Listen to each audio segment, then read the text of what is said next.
Okay, so welcome back, folks. I'm Frizz, and today we're going to be playing some Risk of Rain.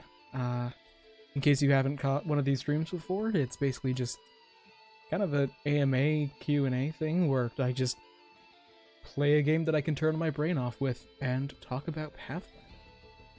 So, let's get to it, shall we? Yeah. So, for those of anyone who's in the chat who is not aware of what this game is, this is Risk of Rain 2. It is a roguelike 3D action game. It's fun is what it is. The general idea is you just run around these maps, killing enemies, which gives you gold, and you spend gold to get different items. Each item can stack infinitely, and you just keep on going around and around stages, getting more and more gear, becoming incredibly overpowered, while enemies constantly get stronger over time. So that's the general breakdown of the game, because I am incapable of not doing something with my hands while I talk, so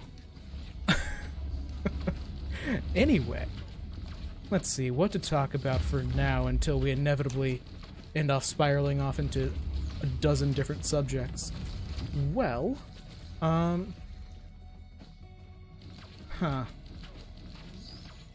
I continually forget to come up with something to talk about before I hit go live. So, I guess for people who are in the chat right now, this is something that I've been considering, honestly, for a long time. A very long time, a bit more recently, and I'm just curious. Would anyone actually be interested if I made videos, like, just, this is not something that I would be interested in doing predominantly on the channel, because I like what I'm making now, but I genuinely enjoy the Lost Omen setting. Also, 3 backup mags? That is interesting. There are worse characters to get it on, but it's still not good. Oh yeah, but I really, really like the Lost Omen setting, and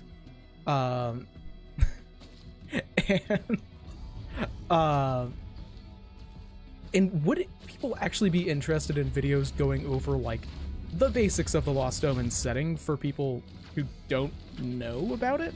Because, like, I know that a lot of people play in, like, homebrew settings, so I don't know if they would actually be interested in it. Because the other side of it is that I'm not a GM. I don't, like, make stories, so I don't know, because I can talk about Pathfinder lore for a really long time because I think it's really, really interesting, but I don't know if, like, anyone's actually interested in it, or if that's just, like, a me thing. Also, nice to have you here, High Ruler. I think, yes, that is High Ruler. Okay. I just needed to make sure that it wasn't my brain currently being obsessed with Tears of the Kingdom and turning your name into something that it isn't. Because, oh my god, I'm looking forward to Tears of the Kingdom. Like, so badly. It's probably my most anticipated video game ever. Nintendo is not a perfect company, but Breath of the Wild is my favorite video game. So boy, am I looking forward to it. Also, it's rough items so far this stage. They're not, none of them are bad, but I don't have, like, any good damage items. Excellent, okay. I saw High Ruler, I just wanted to make sure that I wasn't, like, having a Freudian slip. I'm pretty sure I'm using that phrase correctly.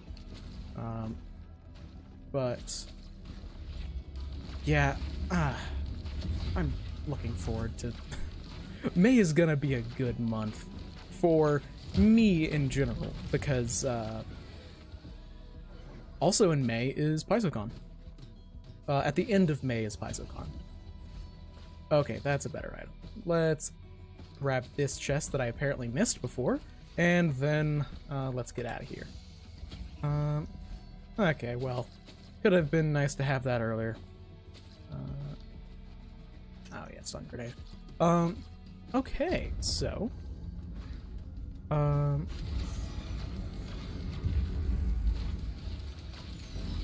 okay, so I'll probably also make a community post later about whether or not people would be interested in, oh, okay, ow. And if people would be interested in lore, because I feel like there's probably some correlation between people who are watching streams and people who are very into Pathfinder. But regarding big number feel good, I definitely agree with that, like, as a general sentiment. Also, I'm totally dead here. At least we weren't too far into the run. Also, no, let's not do that. It's been a very long time since I've played Railgunner. Let's give it a shot. Oh, but regarding big number feel good, I definitely see that as a general thing in 2E or not in 2E, just like in general, that people like big number, people see big number as good, and you definitely see it in 2E because, like, as you level up, in reality, the game doesn't get like the same is the game, like 2E is around the same level of difficulty for the entirety of the level system. Like from levels 1 to 20, the game is around as difficult when you compare, which is very different when you compare to like D&D 5e or Pathfinder 1e, where at high levels PCs just punch so high above their weight class that the game gets easier and also harder in other different ways. But like Pathfinder 2e is still the same game at level 20 as it is at level 1, which is definitively different. But like I see both ways of thinking where like it gets really insane. This is honestly, oh yeah, big number definitely do feel good, but also big numbers, particularly in Pathfinder, raise some questions that is effectively just that it's effectively words in my head. So effectively, oh my god, my brain really is short-circuiting. But it's that having a proficient, like a normal Pathfinder game raises a lot of questions on how does the world actually work whenever like a level 1 commoner literally cannot hit a level 10 champion. Like, how does that impact the world? That, yeah, effectively effective. Yeah, effective is very much like, oh, that is a really good weapon to get on Railgunner. That's just like a double damage because I have guaranteed crits whenever I get a weak spot. That's incredible. That's a very, very good stage 1 item. I might be able to one-shot the boss. But like, what does... Oh, yeah. Effectively is a filler word for me, and I've learned way more about my filler words ever since I started listening to my own voice constantly, making videos. But the... Like, basically, what does proficiency or level, how does that impact the actual, like, story and world whenever there's such a huge difference between a low-level character and a high-level character? Like, a level 10 fighter who is trained in Arcana most likely has a better Arcana check than a level 1 wizard. How does that impact the setting of a world? And, like, I've been thinking of making a video on this because I have a personal take on what I like in a setting, or the way that I think about it, or how I would run a 2E game that I would be very tempted to do. But I don't know if it's like the way that other people think about it, or I know that I personally am just way more like mildly obsessed with the intersection of gameplay mechanics with roleplay, and like how does a character's mechanics directly impact them as a person. I know that that's just my jam. But I think the way that I would do it if I were a GM, which I'm not, but at some point I might. Actually, at some point I will GM. It's just I am currently in 4 games and I'm very busy. Is that I would personally probably run it as... Oh, I already got something from there, okay. But I would probably do it as, or represent it as, out of combat, we, oh, I didn't one-shot him. Damn. It's close. But I would probably represent it as, okay. Please. No, that's not AoE. No. I guess I do have gasoline. Which is good enough for big crowds of weak enemies. Which is Railgunner's biggest weakness. But I think I would do it something where you separate combat ability and out of combat ability. Like, I've just had this idea for a really long time of playing half of a game normally and then half of it with proficiency without level. Which honestly, oh god, this has been an idea for like 4 years for me. But a game where like it would be a very, very Persona 5-esque game of like you're in a fantasy world, but somehow you can enter, like, basically you enter demi-planes, and then in those demi-planes you have normal Pathfinder stuff, but then outside of it everyone is dramatically weaker, because I really love how proficient like normal Pathfinder combat works, but I feel it breaks down a lot whenever you start thinking about how it actually functions for a normal setting. Like, it is literally, like, if you try and make an impression on a level 20 character, they think worse of you because you're going to critically fail. Which is weird.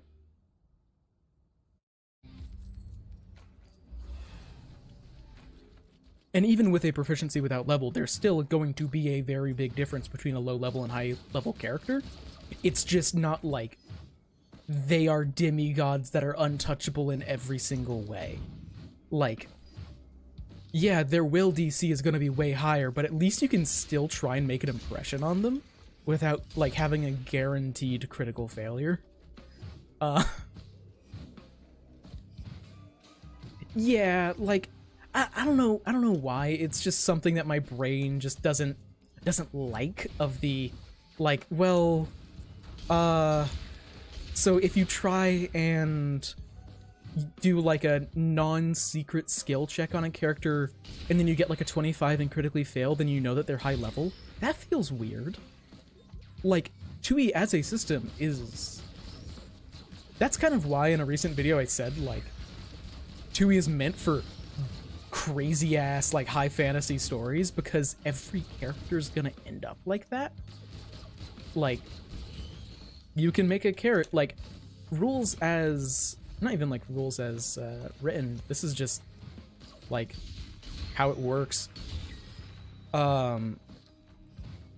Like, any high-level martial could, theoretically, in terms of, like, this is not how you would remotely run it in a game, but, like, a level 20 fighter can absolutely take on an entire army of, like, level 3 fighters. Which is probably what an actual military would be. So then it just feels weird, so then my brain tries to figure out another way to make it work.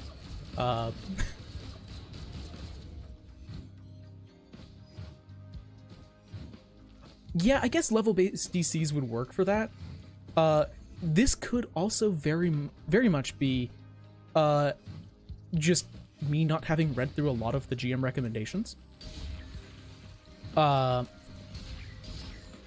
Like, or you could like, I don't know if it says anywhere in the GM side of, like, the core rulebook or the game mastery guide, hey, if your PCs try and use skill checks when interacting with a high-level, like, NPC, just use level-based DCs. I think that would make sense to an extent. But then you could, I guess then you could say stuff like, well, I'm going to use their DC if you're making a personal request of the level 20 Wizard King, but I'm going to use a level-based DC if you're giving a, like, a fitting request for someone of your station. Which I guess that would make sense. I don't know. Just the intersection of, like, rules and roleplay are really interesting. Like, my personal favorite one is whenever I play a spontaneous spellcaster or just a character that has special abilities that they do not learn through practice, like a sorcerer versus a wizard, is figuring out how does that manifest? How does someone's, like, if someone's first, like, what was a sorcerer's first spell and what age were they whenever it came in? Because that has some very potentially spicy ramifications of, like, what happens if your baby casts charm on you?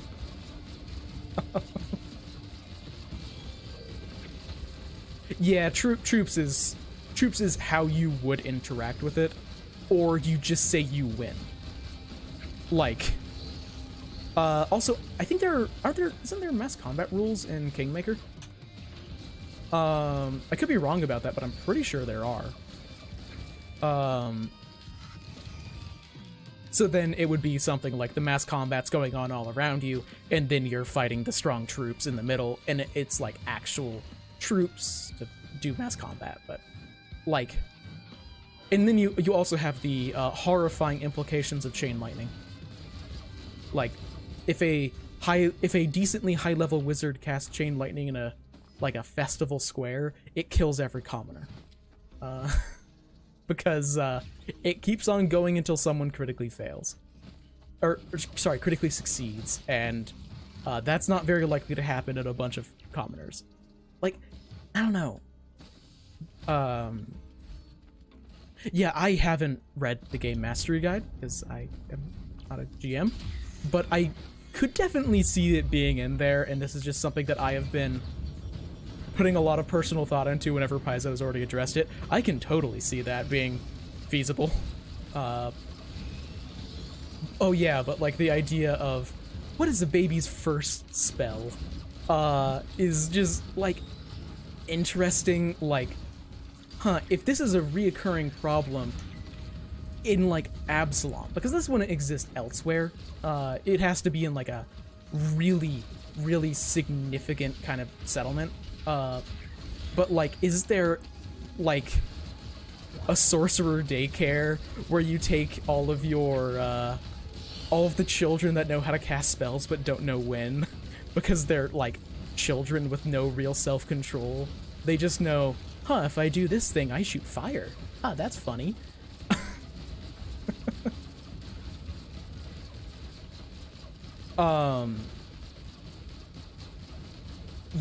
The thing regarding untrained DCs is that I'm just gonna talk about real quick is that I would recommend looking at is simple DCs, because there are level-based DCs, which are DCs based on the level of the character that's attempting it, occasionally, very occasionally, against the level of the target. And then there are simple DCs. Simple DCs are just, no matter what the situation is, it has the same DC. A good example is like climbing a rope. Climbing a rope is always going to be the same DC, because unless like you're climbing a rope in a torrential downpour, or you're climbing a rope but someone has cast magic over the area that makes it hard to climb. Just like in general, climbing a rope is a DC 15, because that is a I believe it's a... Actually, maybe it's either 15 or 10. I can't remember. Because there are different tiers of simple DC. There's untrained, trained, expert, master, and legendary. So it's to represent, like, just to continue with the climbing example with athletics, and these are listed if you go to Archives of Nethys under the skills page. A lot of skills list their simple DCs. They don't list the DCs, but that's why you have to go to the page of simple DCs, and then it tells you what they actually mean. It took me a little while to figure that out. Years ago, whenever I was making more like skill guides, or I was going over every traditional use of a skill and its and all their skill feats. But so stuff like climbing a rope is this DC, but climbing like a cliff with handholds, yeah, that's going to be like DC 20. Climbing a slippery surface, yeah, that's going to be DC 30 because that's a that's like a master level DC. But then climbing a smooth surface, that's legendary, so that's DC 40. By the way, the easy way to remember the DCs is that they are just, like, literally, they are just the medicine DCs for treat wounds. That's how I remember them. That is actually a lie. I just realized it now, but it's how I'm remembering them now.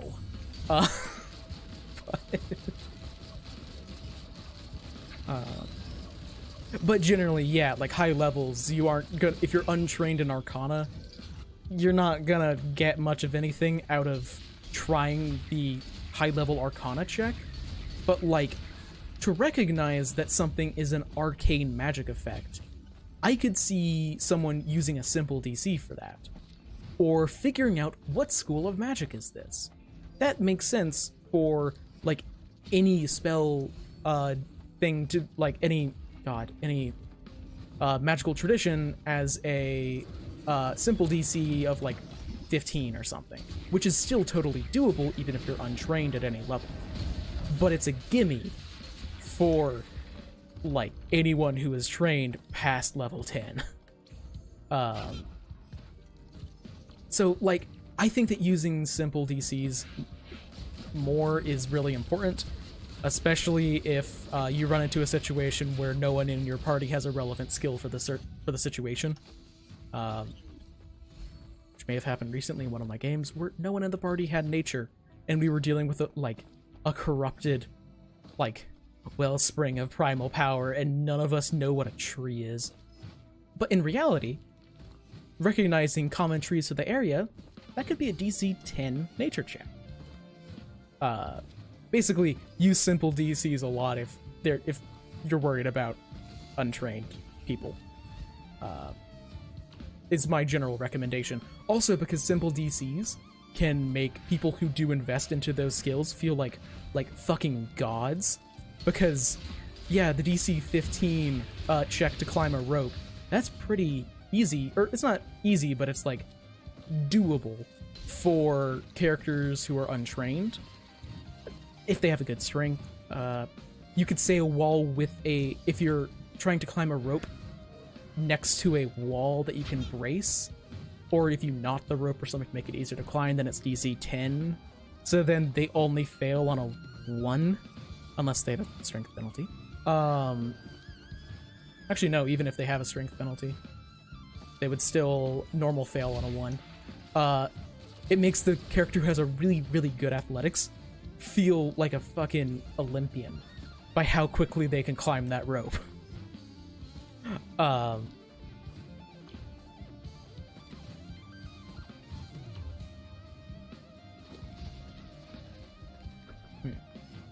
Let's see.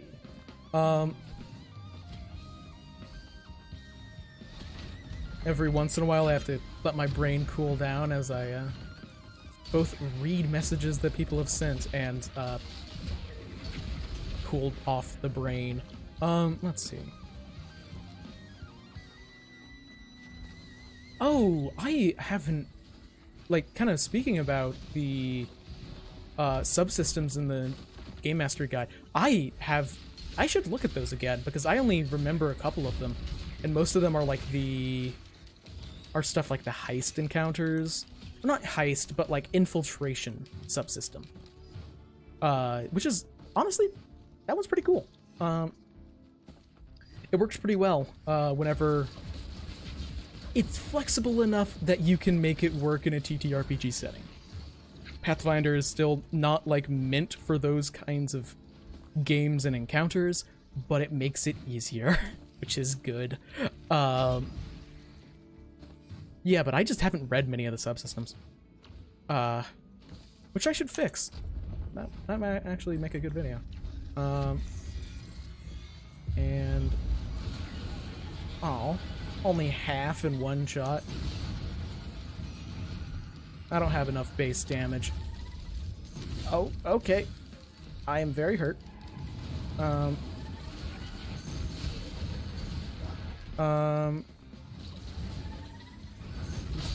Because I need to do this. I missed. Okay. I need AoE so bad. The basic rules, apart from PC options, I don't think that Foundry, or not Foundry, that the Archives of Nethys is not nearly as... okay, yeah. I'm not very good at Railgunner. It's rough.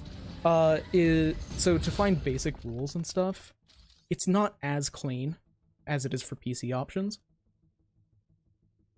On Archives of Nethys, you can find it under rules. So if you go to the rules part on the left, you should be able to find it, like with time, but it isn't as clean. It's been a long time since I've played Bandit. Let's go for the edgy skin. But it is there, it just isn't very easy to navigate. And the only reason why I know that is because when making new characters, there's a tab for how much treasure should a new character have. Or not a tab, but you can look it up. It's just not a very...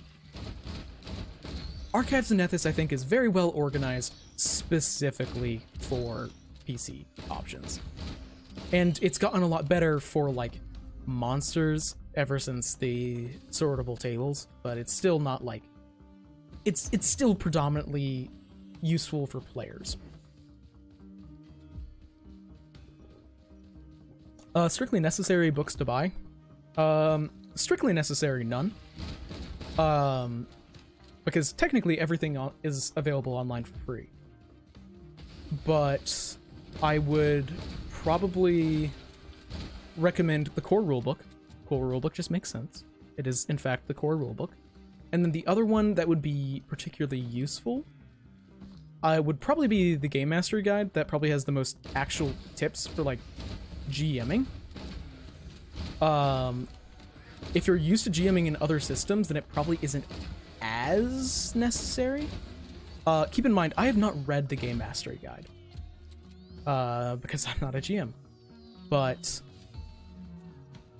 aside from that, you don't really need any particular book. That would be my general, like, recommendations. Depending on what kind of campaign you want to do, though, that changes things.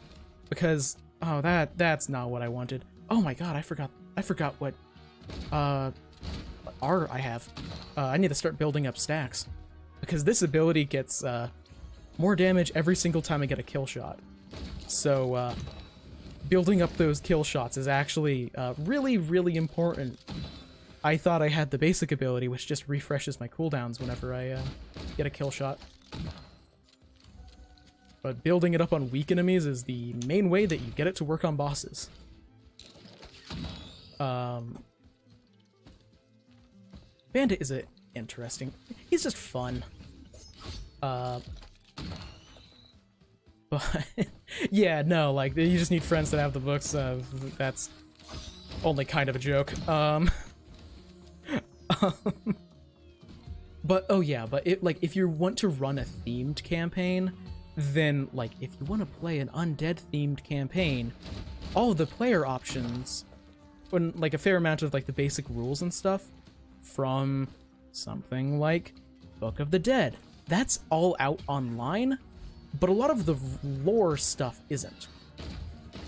Oh, I actually think I'm gonna take that over the recycler. Because, and not use it yet. Because the boss items from Stage 1 bosses aren't particularly good, but the ones from later bosses are amazing. So I can just hold on to this until we run across like an Imp Overlord or a Magma Worm. And then all of a sudden, we're cooking with gas. Maybe I should have kept the... Maybe, just maybe I could have kept the... oh my god. Maybe I could have kept... My aim is deteriorating, apparently. I could have kept the recycler around for a little bit because fire extinguishers are not very good. Especially when you have no way of actually igniting enemies. Yeah, but the themed books... I could definitely see being useful. But they aren't, like, necessary. If you have a disposable income and are willing to spend money on them, the one other, like, big benefit that I can see for buying the books is that they're probably better formatted for reading. Oh, God. I think the backside is over here. Yep. Because Bandit's thing is he has 100% crits if you're attacking from behind.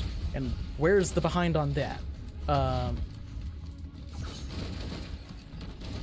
The tip is that there is a little, like, eye that you can kind of see. It's just hard and you have to think about it. Oh, I should have grabbed the recycler before getting that. So I could have turned it into a different boss item before. That doesn't require me to almost die to come into effect. I mean, with the way I've been playing today, it should still be useful.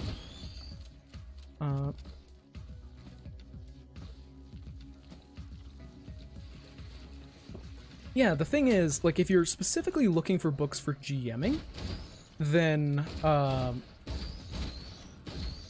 like, or rather, if you're not looking to GM for Pathfinder Society, or play in Pathfinder Society, you don't need to buy the books for player options, because those will be on Archives of Nethys.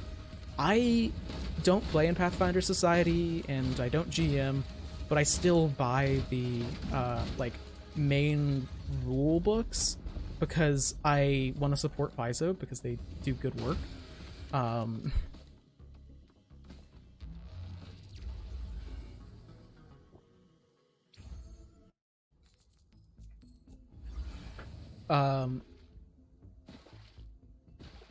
Oh, I was very excited for a second, but that is not, in fact, the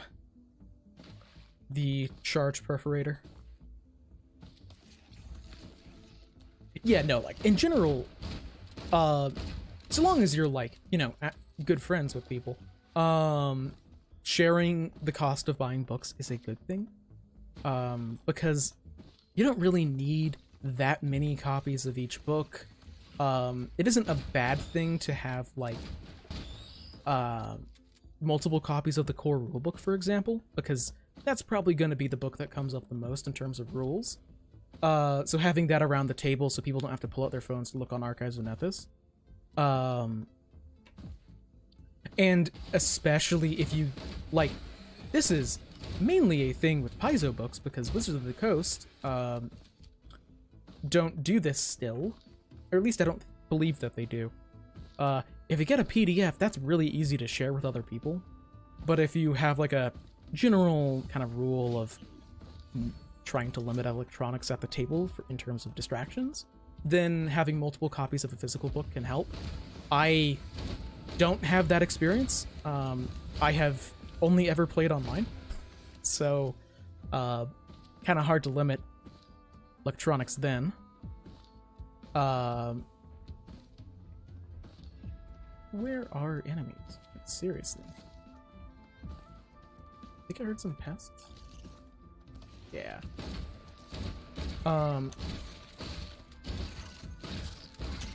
But what was I thinking?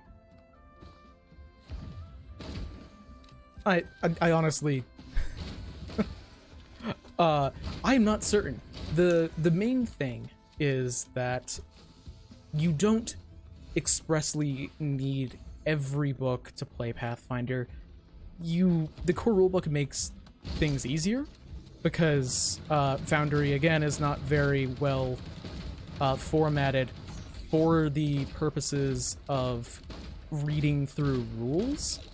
So having Foundry, or rather, have it.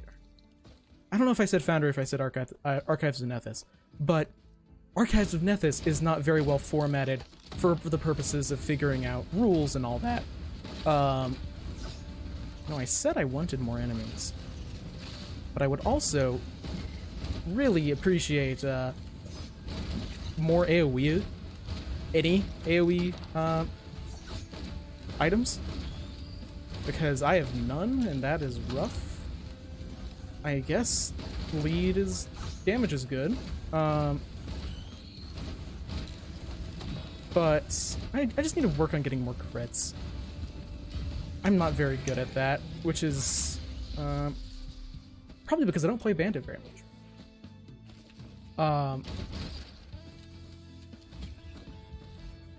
More healing would also be nice. I guess technically Bison Steak is a healing item. That didn't mean I wanted more. It's a really bad item. 25 health is not all that much.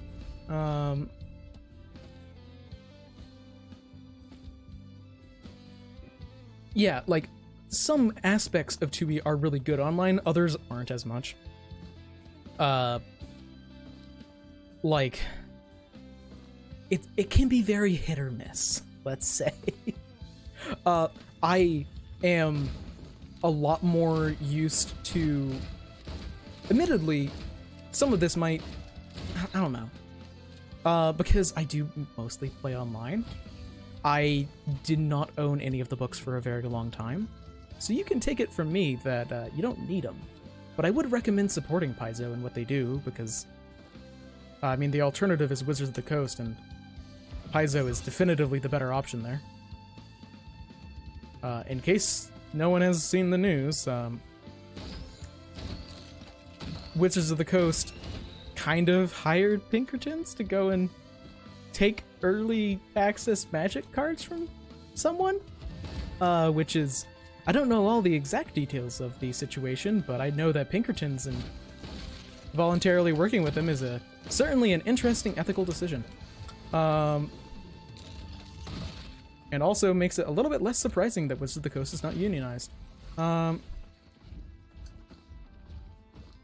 Screw Pinkertons. Let's continue looking around.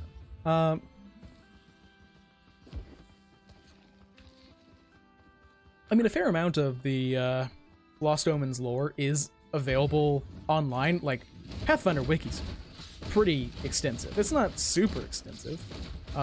They don't put out, like, everything. It is a wiki, not a, like, collection of stories. Which is a different thing. But, oh, the thing is, Pinkertons have moved away from exactly everything that they were in the past. They're more private security now rather than explicit union busting. But also in 2020, Amazon hired Pinkertons to help stop unions forming at Amazon. So they have not moved completely away from that. And they have bad press, but also maybe not bad press for people running companies that don't want unions. I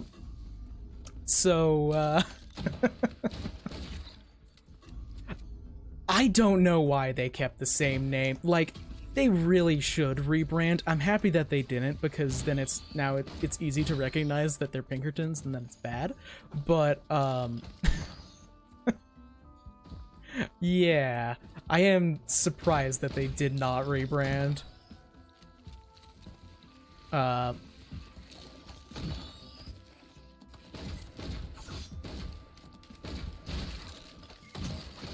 Let's see, come on. If I could hit, that would be really appreciated. Okay. Okay, yeah, I'm not staying for that. But, why are the Pinkertons not classified as a crime family? Good question.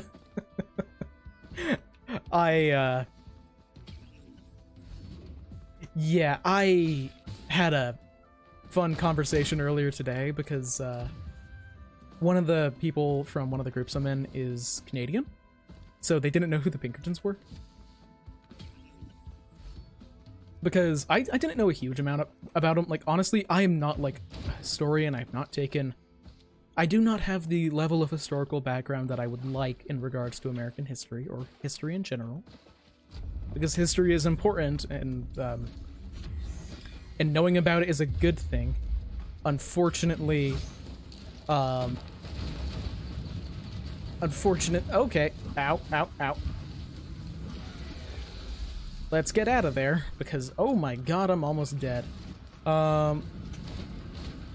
Let's just let the Dune Strider heal up a little bit, as I very slowly heal up, because I have no real good healing items. I mean, I do have a Lepton Daisy, but I don't choose when that goes off, so it's gonna heal me up soon, but not on demand, unfortunately. Can I pull this off? Yes, okay. There we go. Okay. AoE, not terrible. Oh yeah, no, I do know more about Galarian history than I do about real life history. That's probably an exaggeration. Like, that is almost certainly an exaggeration. But,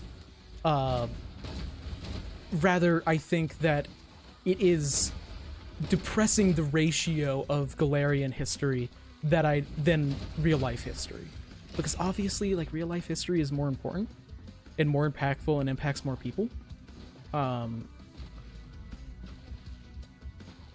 But there's finding where to learn history from is also really important, because it's also a very fun realization that everyone who teaches history has a perspective and a motive on it, and knowing what those are is very important.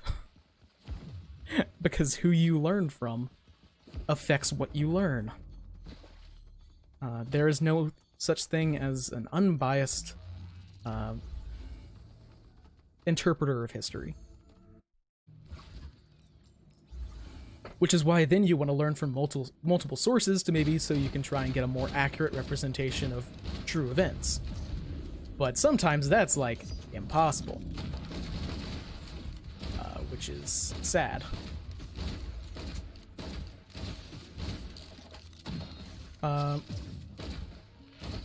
Let's actually start. What is this? Is it Desperado? I don't know why I had, like, Juggernaut on the mind. But yeah, no. Although at least the one upside of the whole Wizards of the Coast deciding that hiring Pinkertons in 2023 is a good idea situation is that now I can make jokes about how it's unionized Paizo versus Pinkerton hiring Wizards of the Coast. Which is dumbing down the situation, because Paizo is, of course, still a company, and there's a reason why Paizo is unionized. Paizo is not a perfect company. But they don't hire Pinkertons. So, They've got that going for them.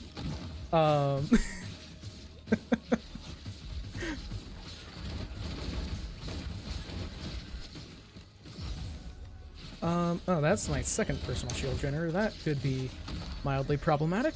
Fortunately and unfortunately, I don't have enough healing to where the,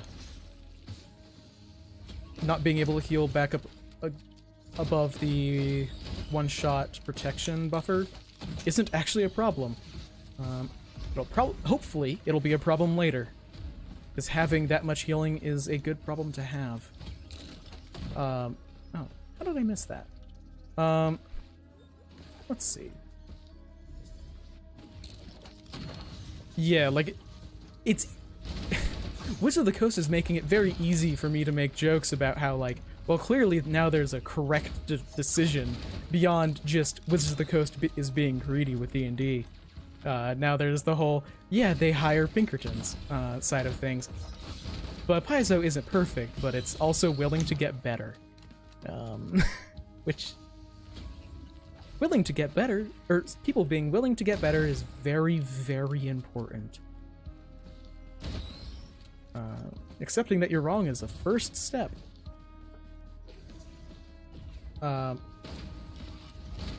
Also, this is kind of related to the last stream a bit, because we talked a bit about the shifter there.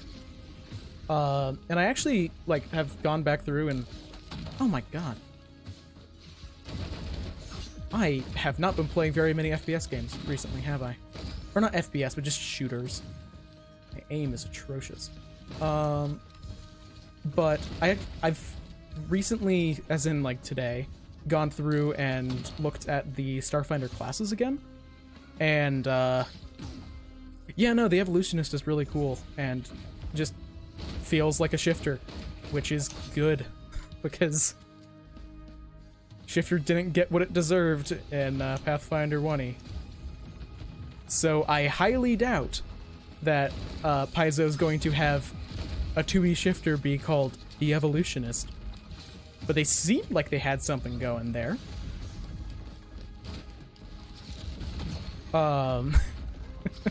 Yeah, no, like, Wizard is definitely setting a low bar. And that's a better way of putting it than Paizo being, like, in the right. Or at the very least, it is a more holistic perspective on things. It doesn't make as good of a joke, though. So that is that is a downside. No, a fairly insignificant downside, but one nonetheless. Yeah, like the Evolutionist, they basically just get Shifter Claws as one of their level 1 abilities. Admittedly, it's not all that, like, it's not crazy out there when you compare it to other Starfinder classes that also get their own weapons. It's not that crazy that they get a scaling weapon, and in no way do I expect... Also, this could be rough, because there's the Beetle Queen above that I need to go and deal with now. I don't have that much AoE, really. But, and yes, I know I could instantly kill the Beetle Queen, but I really don't like the Beetle Queen's boss item, so holding on to the whatever this is called. I honestly entirely forget what is this? It is the Trophy Hunter Strike Wall. It is a very good item, and also sucks whenever you don't run into Imp Overlords. I don't think that 2E is gonna be under the Orc license, because they've already published a lot of stuff under the old OGL. I expect that, like, if and when Paizo starts releasing other new material, then I could see that being under Orc. But I don't think they're gonna, like, republish existing material. I don't know if new 2E content is gonna be under Orc, though. I'm not gonna lie.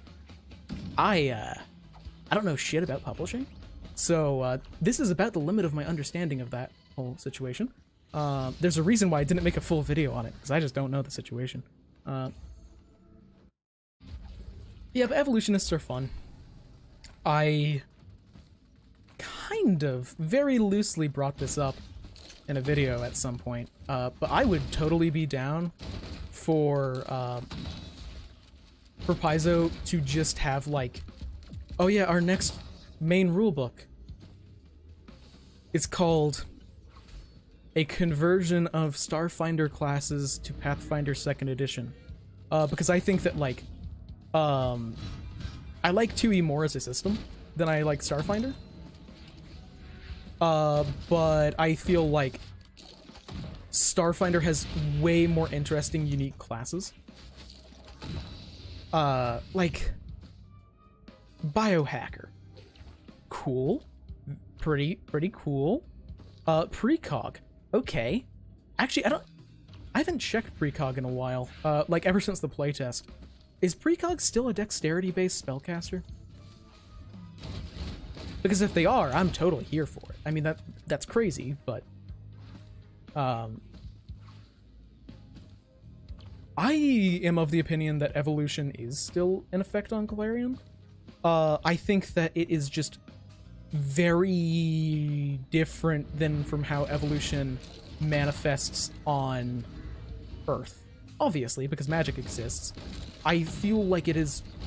like, evolution as a concept... okay, I have a feeling that natural selection absolutely still exists, but magic is a huge evening factor. And also, there's got to be elements of, like, words of... like, of designing creatures for tasks. Or, oh, what is it? There's some, like, weird aberration thing. And I don't think it's in 2E yet. If it is in 2E, I haven't seen one. Or seen people talk about them.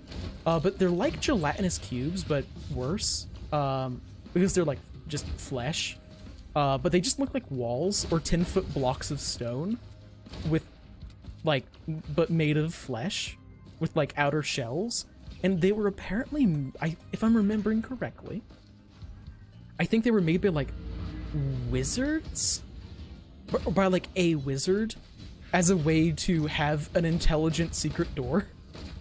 So it just is I think it might be a construct that you just, like, the entire wall is made out of them, or you can make a trap by having the walls literally come alive, and then crush someone like it's the trash compactor in Star Wars.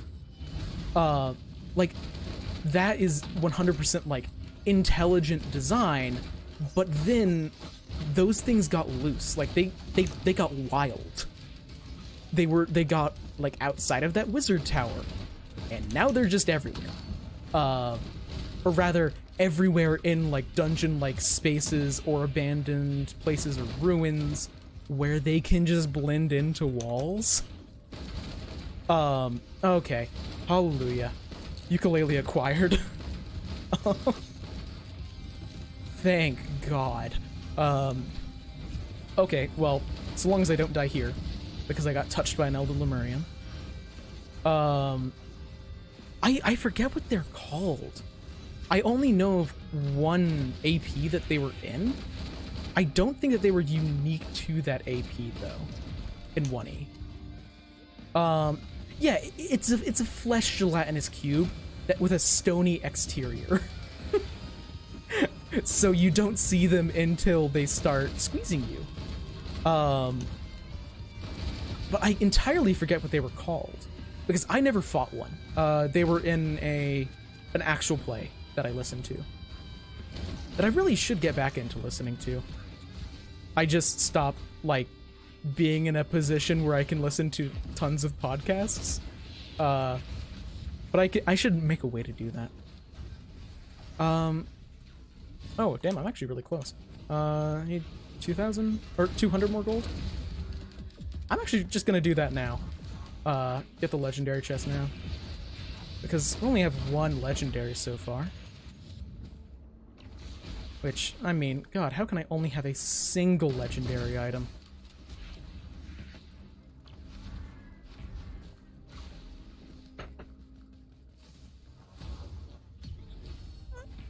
Interesting. Not like a great legendary, because it doesn't increase damage, and damage is the most important thing in Risk of Rain. But I get my triple jump more, because that's the main thing I actually use the or I guess it's also like an AoE. But I mainly use it for the triple jump, because that's just fun. Bandit is a really cool character, but he also requires a lot of, like, thinking, which isn't entirely a negative. But whenever there's a lot of stuff going on screen, my brain just wants to dodge and hold down left click, which is why I like Huntress so much. In case you haven't noticed, I almost exclusively play Huntress. I decided to be actually unique this stream, and not just play Huntress.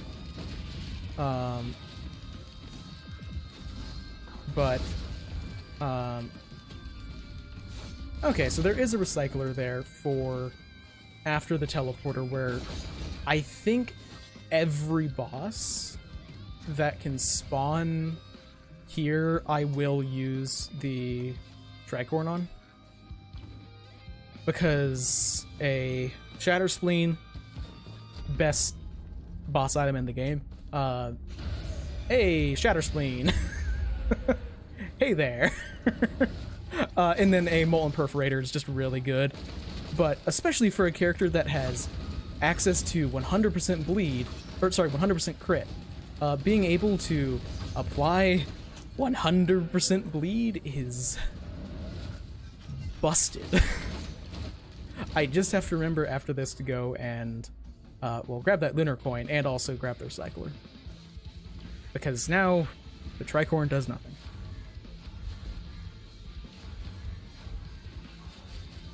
I guess, kind of going back to the kind of evolution subject, I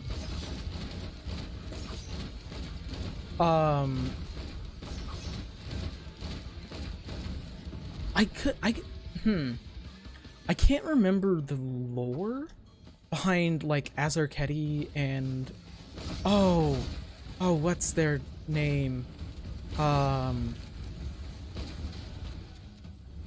What are they? They're fish people. Lokatha, that's it.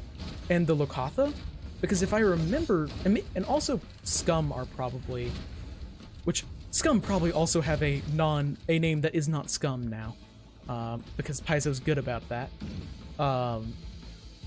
Even though Scum is a really funny name, it's also, you're literally calling a group of sentient creatures scum.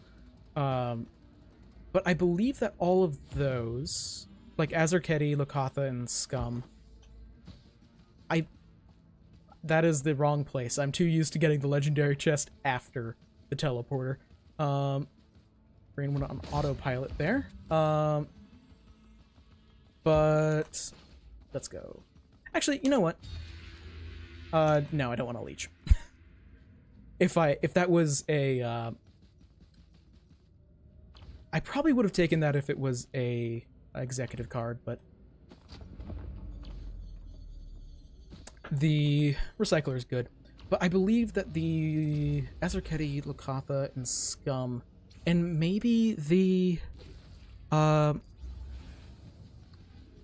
mean, I know that they were called Sahagin in Pathfinder 1e. I forget if I think they have a new name in 2e, because I think that was like a name associated with, like they wanted a unique name for Pathfinder Sahagin, but shark people. I believe that I know that they have some connection with, oh, now I'm also forgetting this name. Algolthu are the 2e name, right? I'm also forgetting because names, but the Abolets. Yeah, no, Algolthu is definitely the 2e name. because Aboleth is the one he named. Oh no. That is scary. Because this guy can instantly kill me. I'm in danger. And also he is a, he got taken over by Void, so he's dramatically stronger than normal, which is always enjoyable. Oh god, I used up a bottle there. That's horrifying. I don't know what did it, which is the scary thing.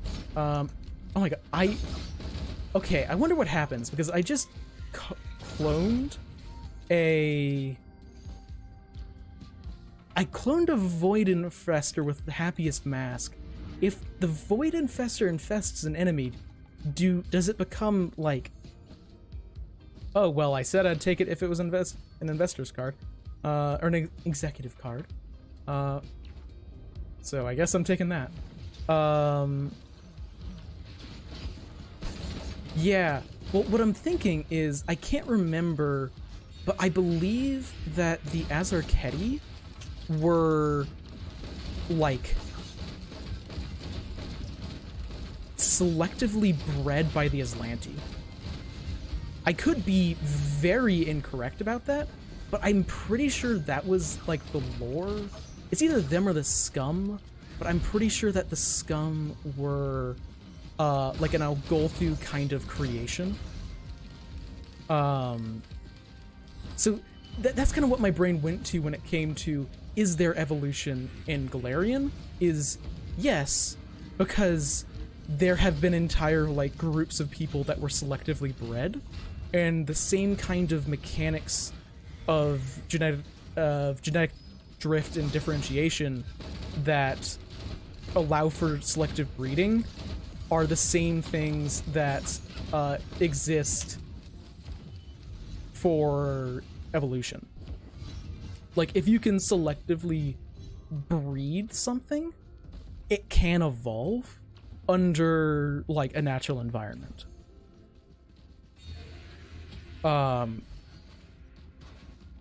You know, the one thing that just makes a lot of sense to me, now that I think about it, of course diseases in Pathfinder 2e are as scary as they are.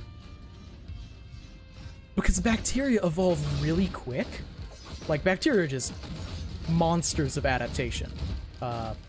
So then, bacteria in a world with magic for them to adapt to? Good lord.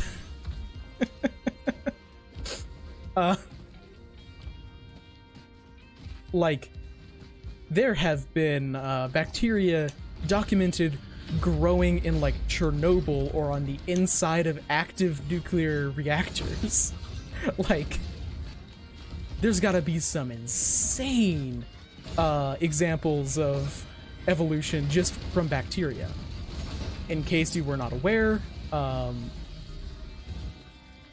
bacteria are just cool. But one of the reasons why bacteria are so evolve so quickly is because of their shorter lifespan. So, because they reproduce very quickly and die very quickly, it's easier to get through many generations very quickly.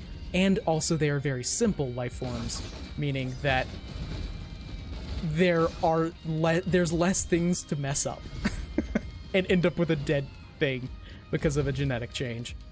And this is kind of sad, but also kind of funny.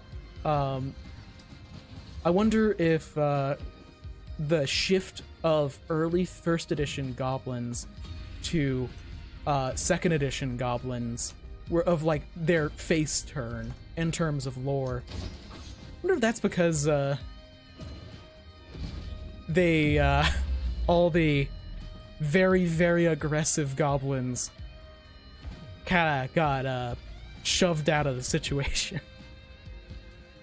Like, there are bacteria that conduct electricity. Or, sorry, not just conduct, that get their energy from electricity. That, like, they create biological wires. And then, like, I'm forgetting exactly details regarding them because I learned about this like 8 years ago. But there's a strain of bacteria. Don't know if it would be family. Oh my god, it's been like a decade since I've taken a biology class. Oh god, I feel old. But biology is really interesting, and my brother is a biology major, so I've talked about it a fair amount.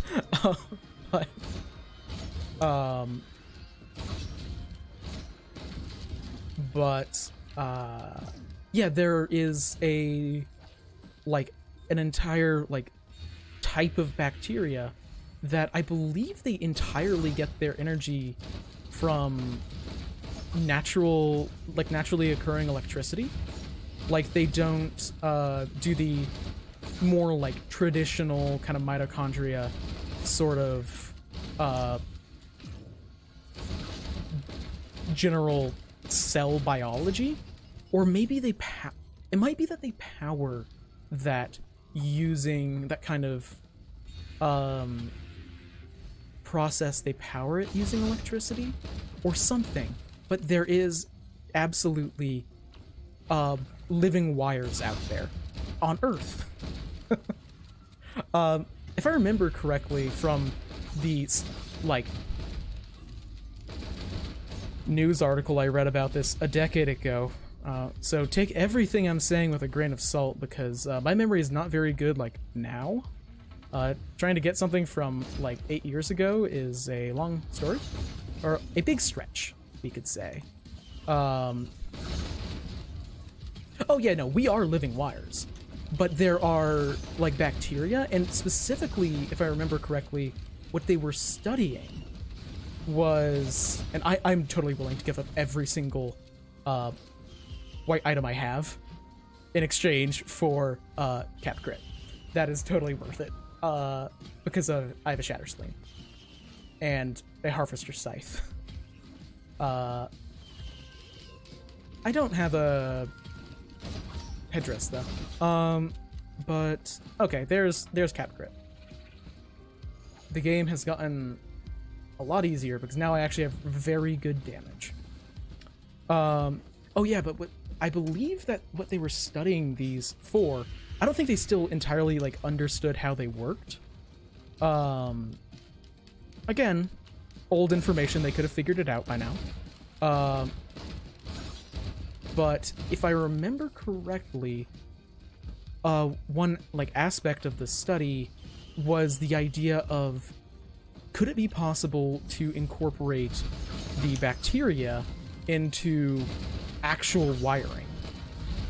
Because it's basically the goal was could you make self-repairing circuitry?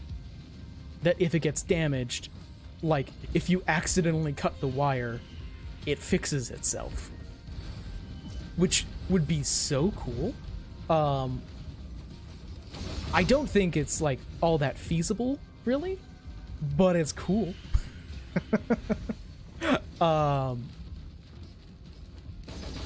There was so much just weird old kind of science stuff that I read as a kid. Interesting. I'm gonna take that for now because I'm basically done buying things, and I can get the card again after the teleporter. It's really close. And another... Oh no, never mind. I thought that there was a key cache over here that I forgot to get. It was the center of the Void Seed. So let's do the... Oh, there's the... Oh. Oh, got it. That's what happened. I was very confused for a second. I turned one of my keys into lens. If I knew that was there, I would have rather to get the crate open, but... Okay, let's have some fun, because this is going to be an interesting experience. Oh, actually, I don't want their use item. Kind of don't like it. Kind of sucks, if I'm being real. Probably my least favorite boss item in the game.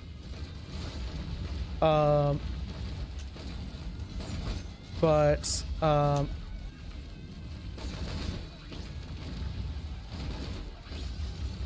screw it. I guess I'll take it. I was hoping for a magma worm or a grandparent, because they both have pretty good use items.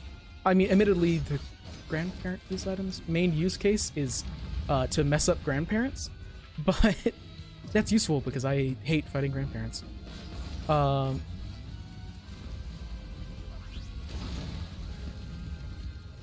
Yeah. So basically, long story short, I do think that evolution exists on Galarian, and I also absolutely think that it gets some fucking wild shit. Like, yeah, there's gonna be a lot of weird kind of existences within the Spellscar Desert from things that have been brought inside from outside, from the Mana Storms. There's also gonna be even crazier stuff that is native to the Spellscar.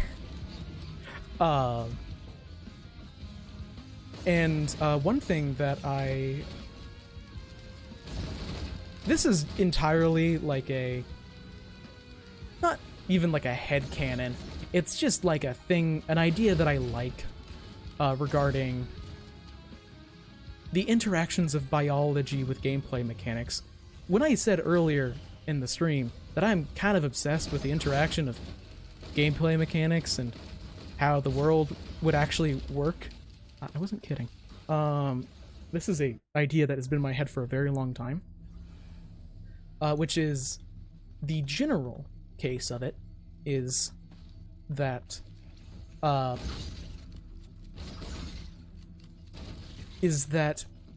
it doesn't make sense for the amount of hit points that characters have in terms of like the literal just how does it work that a elderly wizard can die whenever they get hit by a single like great sword at level 1, but then they take the exact same hit, so the same amount of damage at level 20 and they're hardly injured because all of a sudden taking 20 points of damage is not death. And how do entirely non-magical classes start doing superhuman feats of strength? Like, how does a fighter start to be able to cut like an elephant in half with their sword? Like, how is that possible whenever that individual is not actually magical?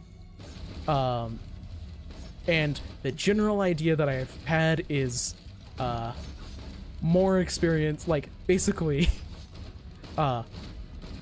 if you keep on getting magical healing, some of it sticks.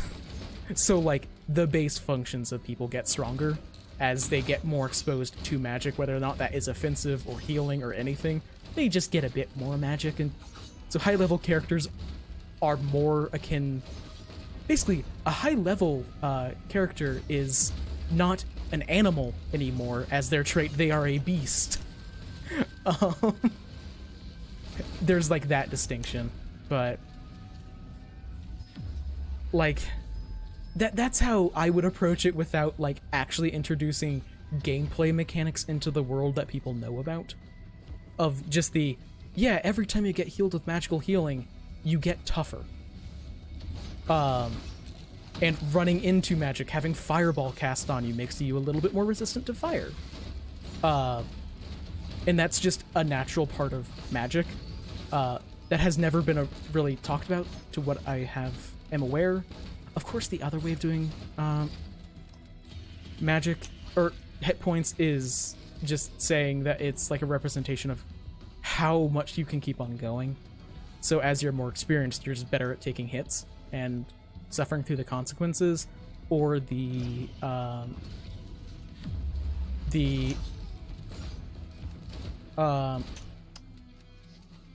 good old stamina system where half of your hit points are stamina and you don't actually get hit. You take damage, but you don't get a physical injury. Which I like. I actually enjoy the stamina system a pretty good deal. I'm using it in one game. Admittedly, I don't think I have a large enough, like,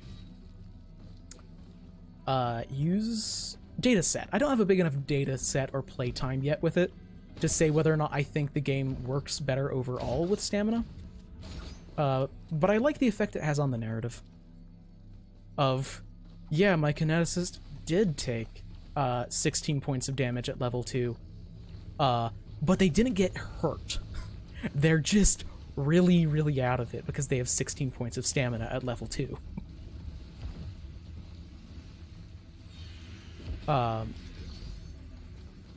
Also, it is very fun to play a elven kineticist with the alternate ability score like options that came out I say recently, this year in the errata for the core rulebook, because then you can actually play a kineticist that has an 18 charisma at level 1.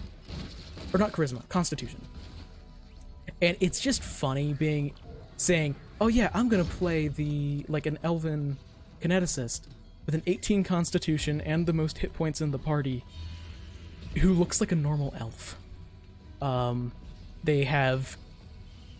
They probably weigh the least out of every single person in the party, and yet they could get hit by a truck and not care. Because then it's like, oh yeah, you literally have a gate to one of the elemental planes in your body. That does weird shit to your body.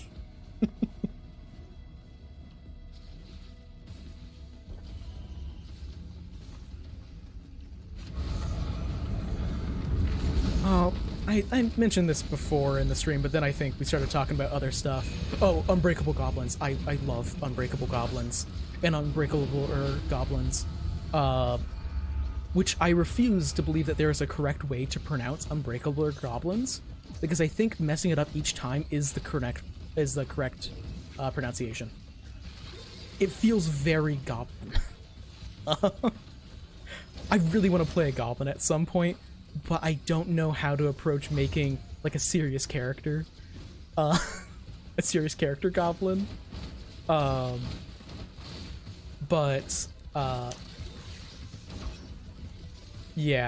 What was I thinking? Oh yeah, but God, I'm looking forward to PaizoCon so much. I'm not going, but I'm just looking forward to it.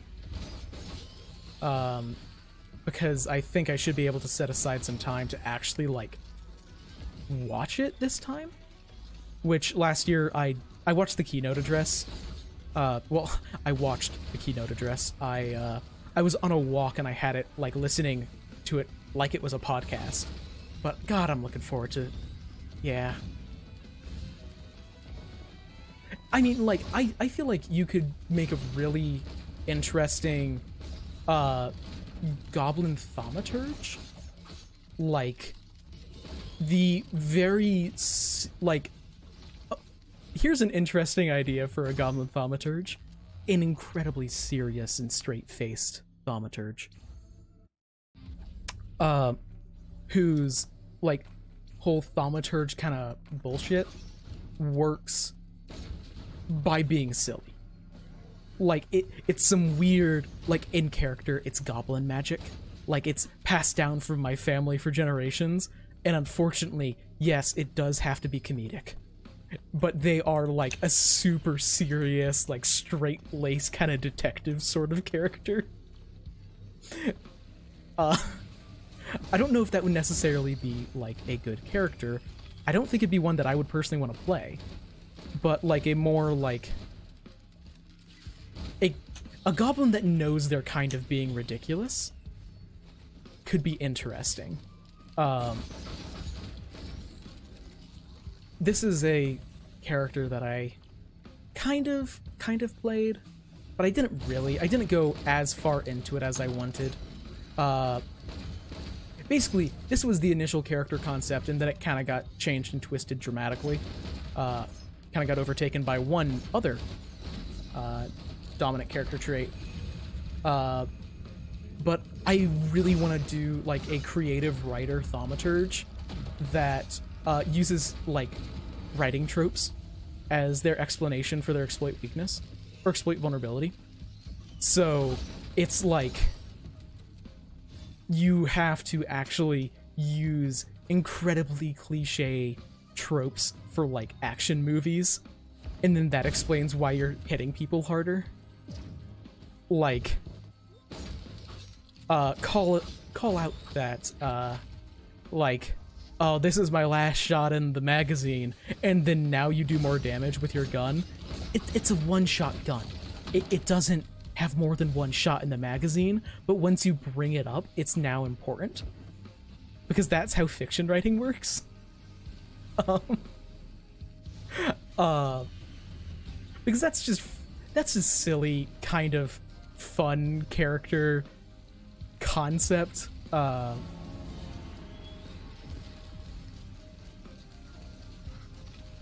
Yeah, like, call out, oh yeah, well, yeah, I don't know, it's just fun. Also, so, I don't know how often anybody watching goes on to the Pathfinder 2e subreddit, but there's something I have to not complain about, but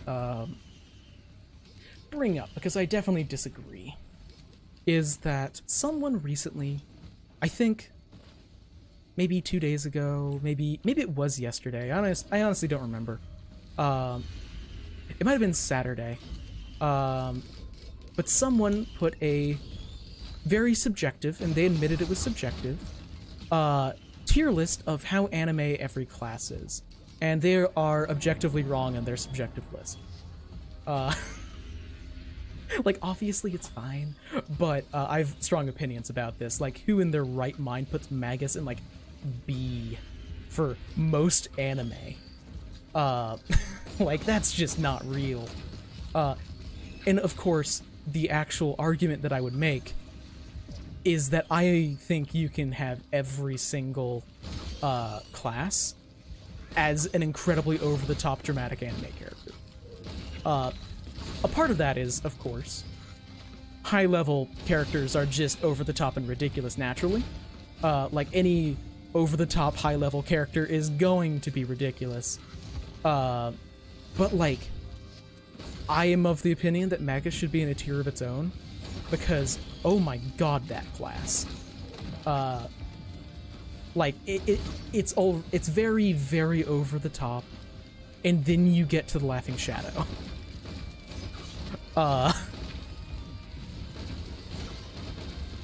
And, yeah, I don't know. And then I saw people arguing against swashbucklers being really over-the-top anime, and it's like, no. Like, you've got to imagine, well, for one, they do literally fight better the fancier they think they are being.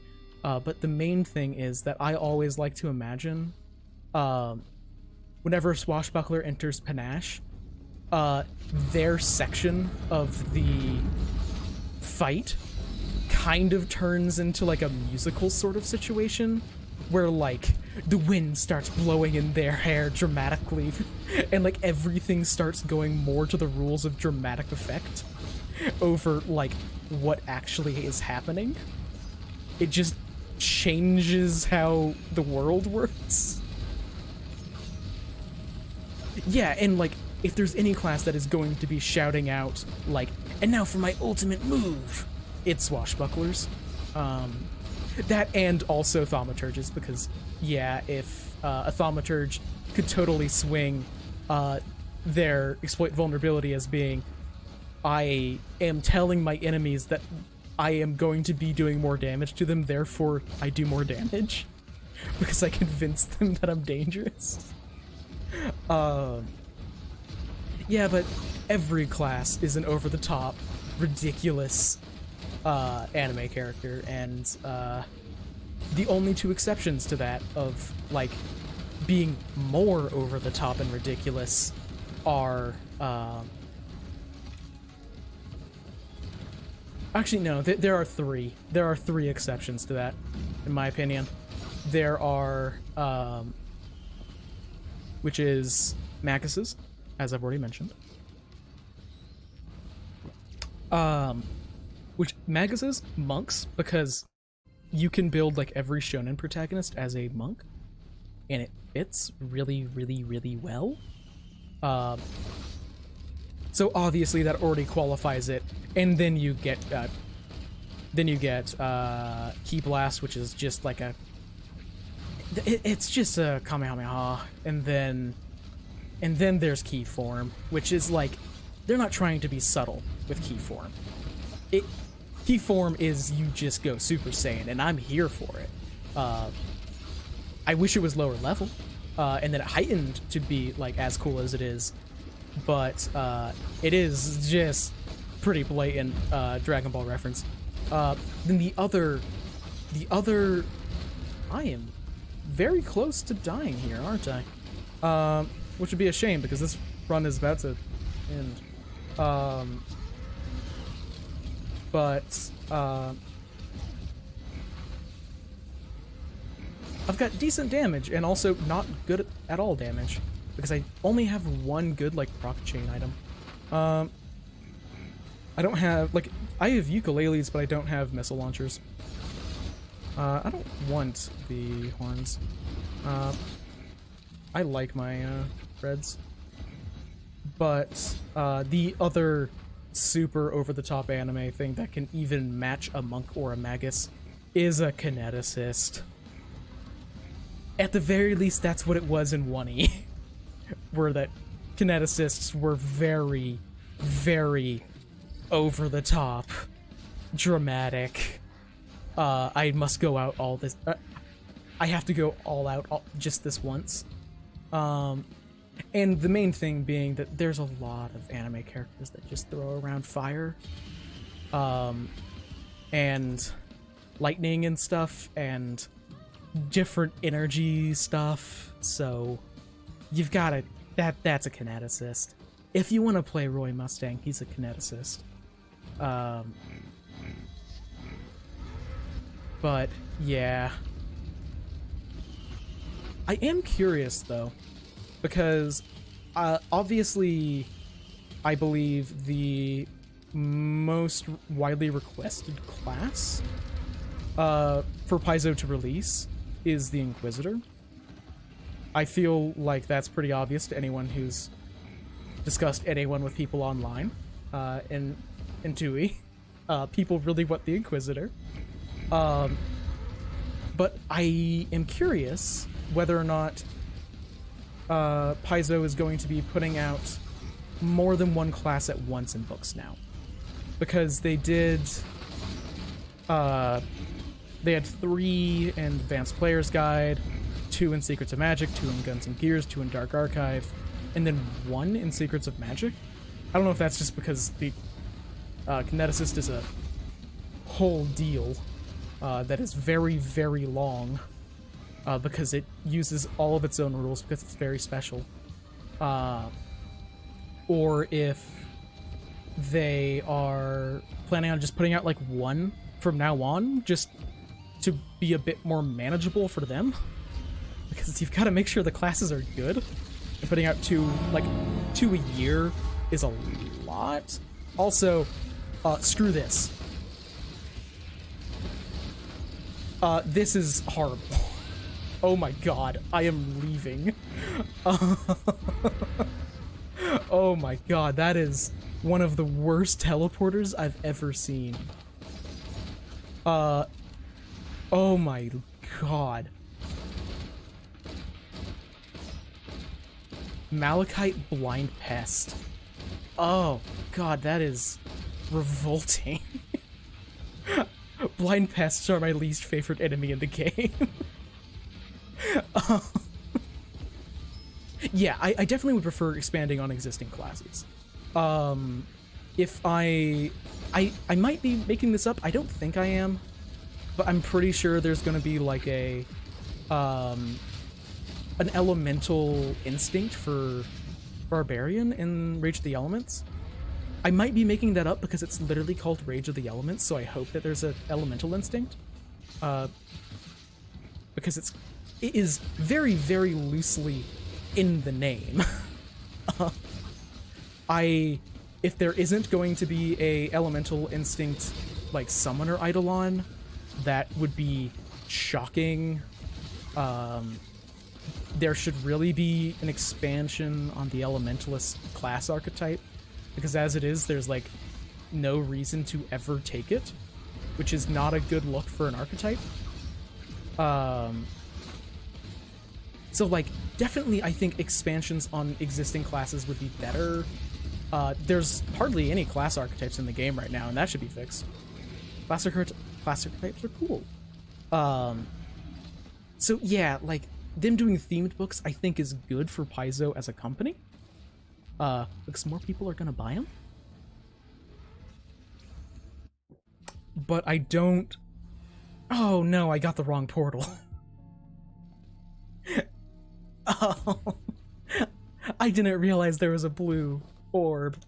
Oh no.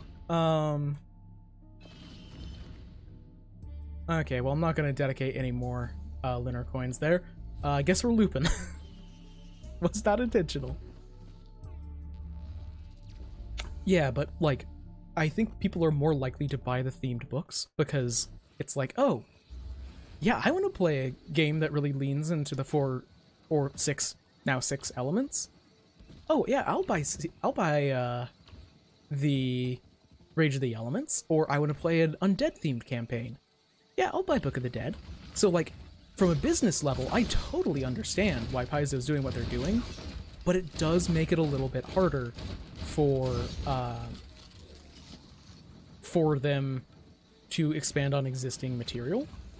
Like, I kind of feel like the kind of thing that TUI needs the most as a system is Advanced Player's Guide to Electric Boogaloo, because something just focusing on basic character options would be really good. Even if it didn't have any new classes, like a bunch of new class feats. That's really cool. Or new skill feats. Also very cool. If I'm correct, Swashbuckler still only has 2 level 12 skill or class feats. Like 2. And like 2 level 20 feats. I'm not as familiar with the other classes. I just know that because I've played a level 20 Swashbuckler. And it, once you got to the higher levels, there just stops being as many cool feats. And I think a lot of classes kind of suffer from that. So having a book just dedicated to that would be good for the health of the system. But I don't expect Paizo to do it because I think it would be a poor financial decision. And they seem to be wanting to make money. Wow, what a shock. And like, this is something that I kind of brought up in the video I did on the Firebrand's Lost Omens book, but I didn't like explicitly say what I wanted, which maybe I should have done, but because Firebrand's has a couple of, like, it has a few different class feats, it has a few skill feats, a lot of archetype feats for existing archetypes. And I think that's good. Like, that's a good makeup for feats in a book. But I think in general, especially for Lost Omens books, but I think it would also work for like the main line of books, is that I think it would work really well if it was just a general guideline from Paizo that for every book that comes out, they include like a couple of, like, just put out 10 skill feats, or not skill feats, class feats with every book that comes out, and then try and focus on try and put more focus onto classes that don't have as many skill feats, like and skill feats or class feats are one thing, but there are like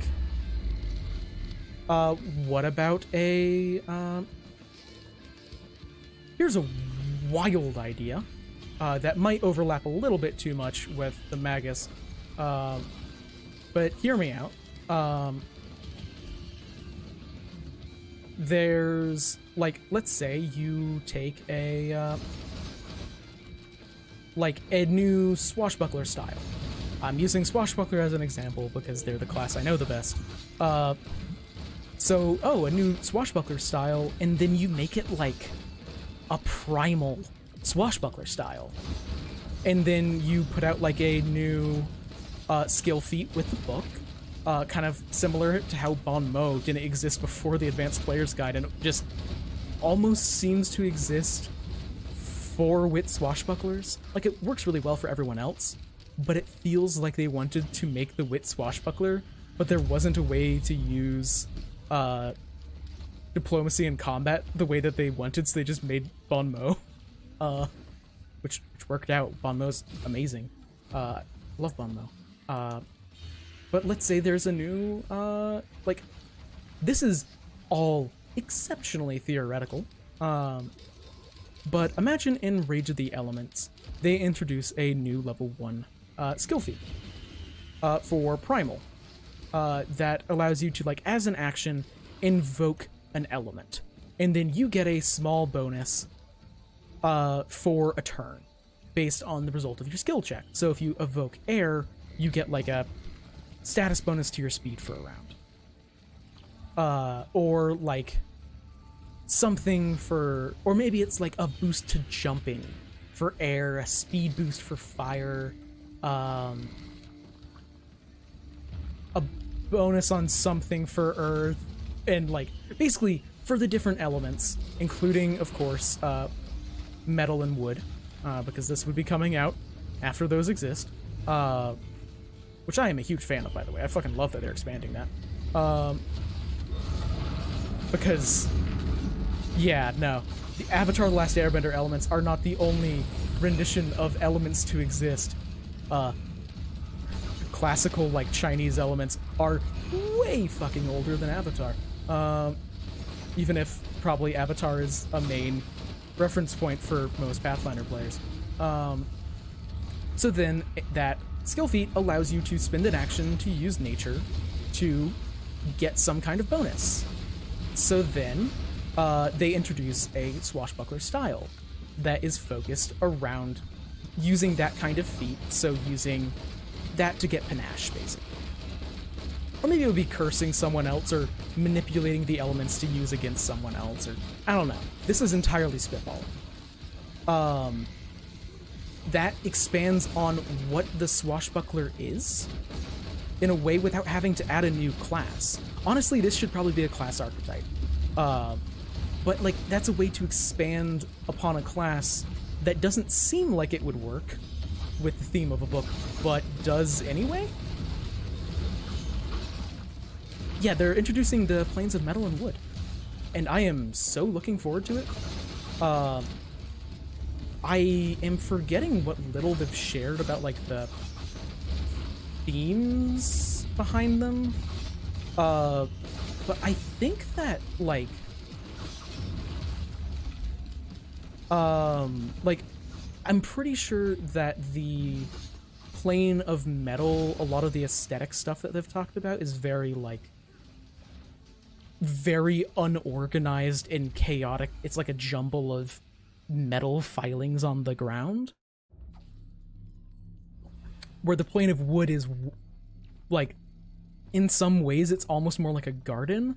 But I think that whenever they said that, they were like, there are very different parts of these elemental planes, because they are entire planes of existence, not, like, singular demi-planes. But I remember just hearing about it, I was like, oh, good. They're not just approaching these as one-dimensional. And which makes me really, really hopeful for how they interact with the other elemental planes. Because, yeah, the plane of fire is kind of, it's a bit boring. It's not bad, but it stands out as being, like, weird when you compare it to how they represent the other elemental planes. like the plane of water is kind of all water, the plane of earth is kind of all earth and all underground, and then the plane of air is like an infinite expanse of air, and then the plane of fire is like a desert. I mean, it's very fire, but there's ground. When, like, in the plane of air, it's mostly air. There are floating islands, but it's mostly air in, like,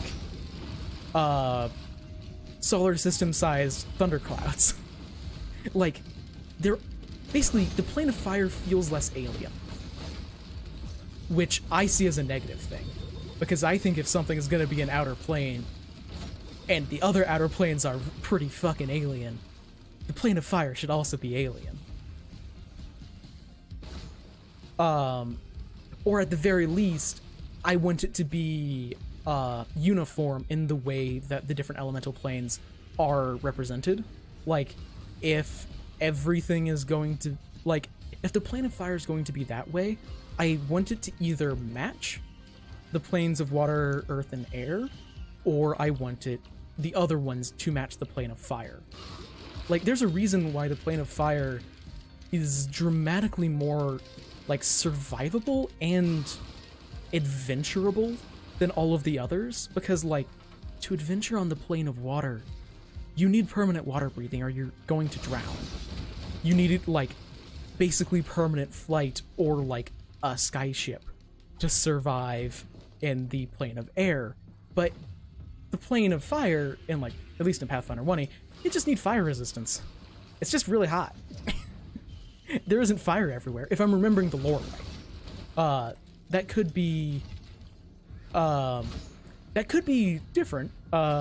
It could just be like some interpretations that I've seen of these planes are the things that I have the issues with.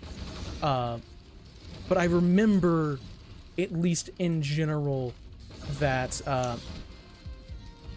the plane of fire just feels less alien, which I want the outer planes to feel really fucking weird.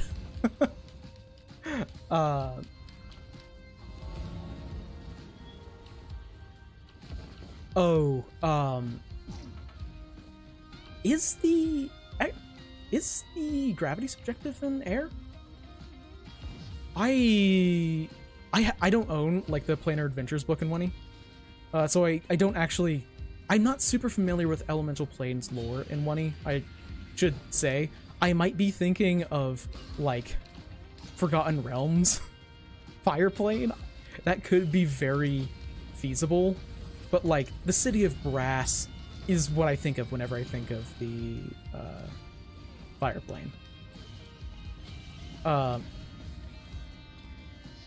Yeah, like, I don't know, like, there's a lot of interesting ways that you can approach it, and I just want to see how they do that.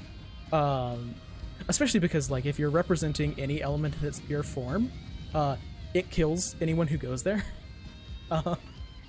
Like, oh, oops, it's all air. There is no place to stand. Or it's all water, or it's all fire. Like, you kind of have to combine things to, like, combine elements. So I hope that they lean into that a bit with the Rage of the Elements, where they approach it as, like, you've got different levels of purity of elemental planes. So, like, yeah, there might be deserts in the fire plane, but depending on which way you go, you might end up in the plane of earth. And as you get closer to the plane of earth, it gets more earthy in a way. I know earthy is not exactly a helpful descriptor, but I think you kind of get the point of like, how do you mix like plane of water and plane of fire? How does that mix together? How do you represent that? There's a lot of interesting stuff there. Also, I'm dead. Almost. Double digits at this point in the game is basically death. I am shocked that I have lived with how often I have almost died this run. Like, this run should not still be going. Part of the reason why I wanted to end the loop before was because I felt like I was going to die, and I want to get my lunar coins. And also we're at the point of the game now where I kind of regret having the item that makes the teleporter circle smaller, because now I'm not remotely killing things as they spawn, which is kind of what you want at this point in the game. Like, I don't have enough automatic damage. Let's see.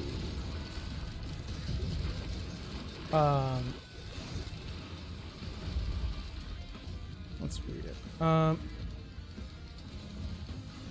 Yeah, point is, I'm really, really looking forward to Rage of the Elements, and I am probably also going to be getting myself around to actually reading through all of the lore of the books I have, because I am very bad at, like,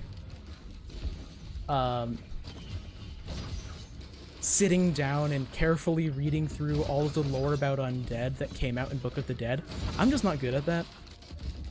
But I want to, like, actually sit down and do it because I have the books and they're really pretty.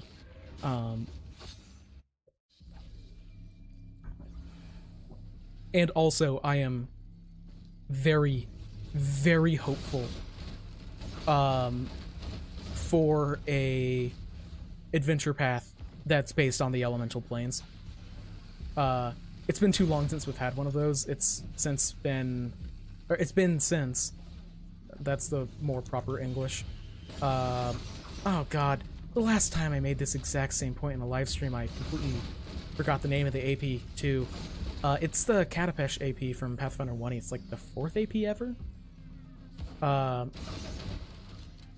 That one had a lot of...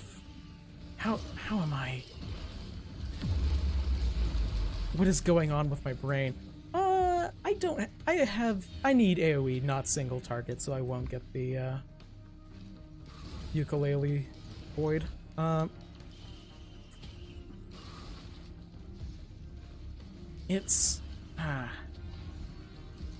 Yeah, like, I just want to I want an Elemental Planes AP. And I know that this is a little bit of a long stretch. Not long stretch, long shot. Words are starting to fail me even more than normal. Still doing one more run after this. At least one more. Depending on how I feel. But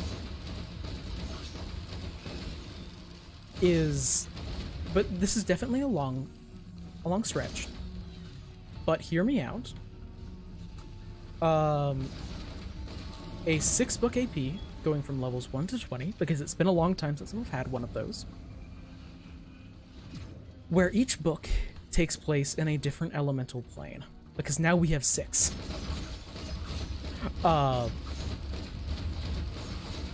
So you move between different elemental planes over time and get exposed to, like, the different aspects of them. So book 1 could be in, I don't know, like, maybe the plane of wood or something. Because honestly, the plane of wood seems a bit more habitable to low-level characters than, like, any of the others. So then, like, over time, you explore the different elemental planes, and that could be really cool. Of course, there would be difficulties that would be faced, like, how do you make it so someone who focuses on fire is not absolutely useless whenever you're in the fire plane for a whole book? But, like, that's what I'm hoping, because it seems like Paizo is kind of setting the foundations for adventure paths with their rulebooks before they come out. Because, like, Book of the Dead came out, and then Bloodlords came out. So I'm hoping that Rage of the Elements is kind of setting the foundation work for an elemental AP. Uh, and I'm assuming that there will be options in Rage of the Elements for making elements a bit more versatile, so if you run up against an enemy that is immune or highly resistant to elemental damage, you can actually deal with it. Because the Kineticist has that, but what if you're an Evocation Wizard, or like a Winter Witch or something? There should be a way to deal with that. Maybe that should be in an Elementalist archetype. Might actually be. I've not looked at the Elementalist in a very long time, because I looked at the, like, Elementalist dedication and decided I never wanted to use it.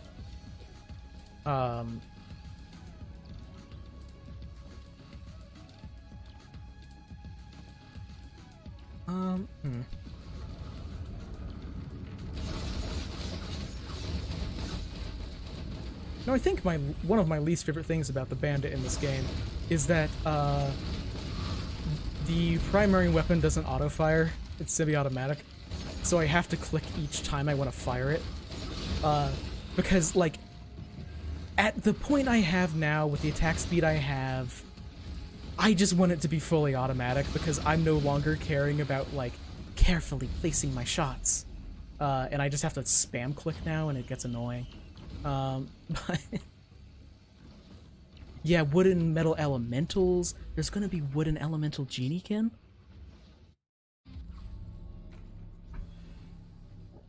Which is really cool. Like, the wood equivalent of Ifrits and Sylphs, which is gonna be really cool, because that also means wood genies.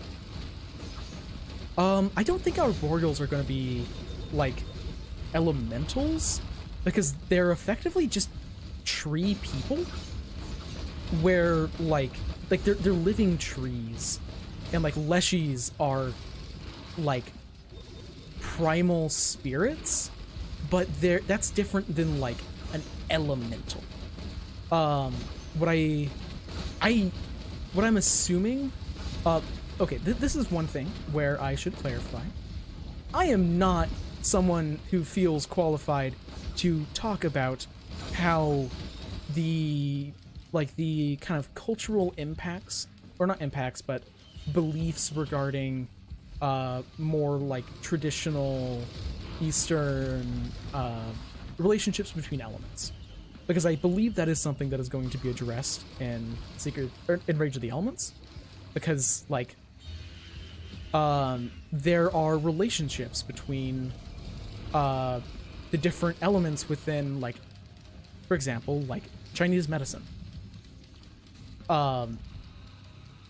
So basically, if we look at the good old Western, easily approachable elemental subject of Avatar: The Last Airbender, there are different, like, personality traits and ideals and sort of things that we associate with, like, fire and air and water and all of that.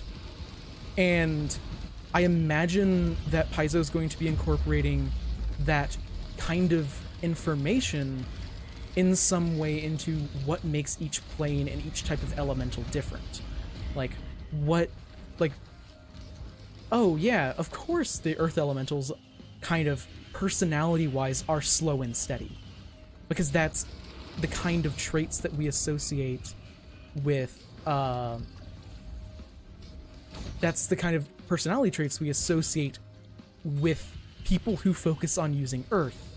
Fire is going to be more like emotional and hot-headed and all that, because those are just like parts of our culture associated with those aspects. I don't know what wood and or what kind of associations wood and metal have, because I don't have that kind of experience.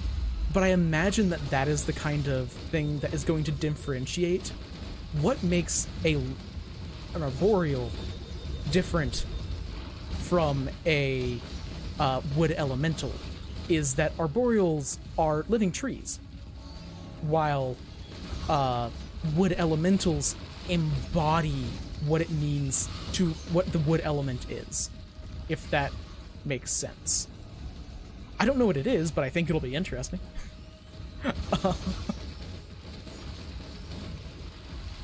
And leshies aren't constructs. Leshies are weird. Leshies are like plant spirits that kind of not co-opt, they just form around plants and then turn them into a body. But they aren't constructs. I mean, they kind of are, but they also aren't. There is a plant construct race from Pathfinder 1e that I would love to see brought into 2e, because werewoods are really cool. Wirewoods, weirwoods, something. They're fucking overpowered in 1e. Like, completely busted. They are a full construct in 1e, which is the problem because constructs are immune to like half of the really negative conditions in the game. So having a PC have like immunity to bleed, death effects, any effect that requires a fortitude save that does not also affect objects, and like ability score damage, and like all kinds of things. They're just really, really powerful. They're one of the strongest like races in all of 1e, but they're really cool because they're kind of like, they are literal constructs made out of wood that a wizard made that then got free, and I don't want to say unionized, but they kind of did because they were made to be servants, and then they're kind of making their own culture and figuring out what it is because they're an artificial life form. Wirewoods are really cool.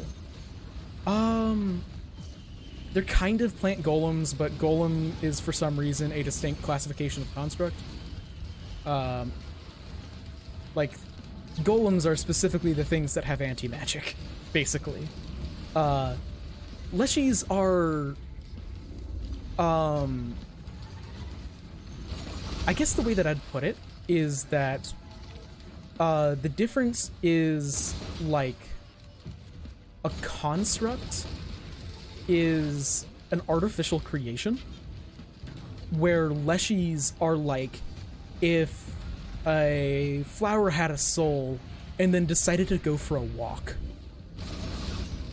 where like they're not designed, they're not fabricated, they're just very active plants. Gorons are still, they're not constructs, despite the fact that they are like living plants. They're genetically modified plants, which this was removed in 1e. I don't know why. They taste delicious because they were originally like, they're GMOs that were designed to be a food source, so they taste really good, but they also started having sentience. I love Gorons. Gorons are really cool. And I don't know. Like, I know that maybe bringing it up the conversation of eating sentient creatures is a conversation that Paizo's trying to avoid, and I'd understand why they don't want to bring that in. But it's so funny looking at your character sheet and seeing tasty as a property of you. Plant poppets? Kind of? I'm forgetting exactly the lore of wirewoods. Because they're exceptionally rare. Like, they are very, very, very rare in 1e. This could be very wrong. Like, easily could be very, very incorrect. But I think they come from Arcadia? A lot of my knowledge of wirewoods is coming from an actual play podcast that I listened to like 2-3 years ago at this point. But I think they came from Arcadia. as in the wizard who made them originally was in Arcadia. So then they spread from Arcadia, which means that they are a potential ancestry option if and when Paizo ever actually makes an Arcadia book, which is very high up there in terms of like a Lost Omens wish list for me. It's easily one of my most wanted Lost Omens books. I don't expect that it's going to be soon because they're making the Tianjia like continent-wide book, and a continent-wide book is a fucking beast. So I don't expect they're going to do one for Arcadia soon, because Arcadia I think is bigger than Tianjia. But what we do know about Arcadia is really cool. Oh, like the whole tasty ability, I think gave, I believe that it gave enemies a bonus on CMB checks to maintain a grapple with a bite attack against you. So like, people would bite you and then they'd be really good at keeping you like bitten, which is just, it's either that or they had to make like a save or something against being like fascinated by the way he tastes. Gorons are weird. If I ever play as a Goron or with a Goron, I'm going to bring it up with the group that even though in 2e Gorons do not mechanically taste amazing, is it still canon, even if it doesn't have mechanics associated with it anymore? And if so, what do they taste like? Is it individual? Does like, do they taste of licorice or what? Well, regards to how will the plane of metal not destroy Galarian's economy? How, like, the plane of Earth is absolutely filled with precious gems. Like, absolutely filled. Oh my god, yes, they have the taste of MSG. That's perfect. Let's do another.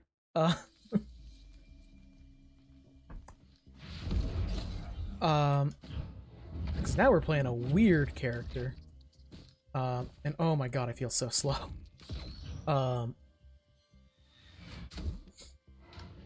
But, oh god, what was I talking about? Yeah, just elemental planes. Like, the plane of Earth is the kind of place... this might be just a thing that was said in one of the actual play podcasts that I listened to. This one being, that I'm referencing now, being the Find the Path podcast. Fantastic. But I believe that it is the kind of place where there is like a, oh yeah, a city is placed inside of a, like 60 mile across geode. The walls are made out of amethyst. So it's like, yeah, no. Like, in certain places on the plane of Earth, it could be that, like, gemstones are literally worth the same amount as dirt. Or air, because it's the plane of Earth. So, the plane of metal is definitely going to impact Galarian's economy in like a... I don't know if they're expressly going to call it out in the book, but it will. But it's more like Galarian's economy is already fucked up. Because magic already messes with it so much in so many different ways.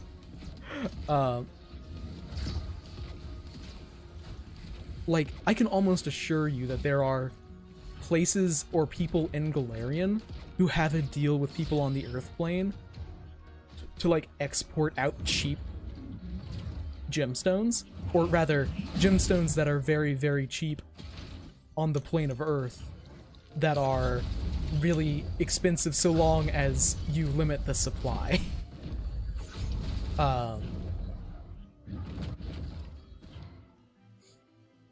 Like, economics is very complicated, and I am not entirely qualified to talk on it. But,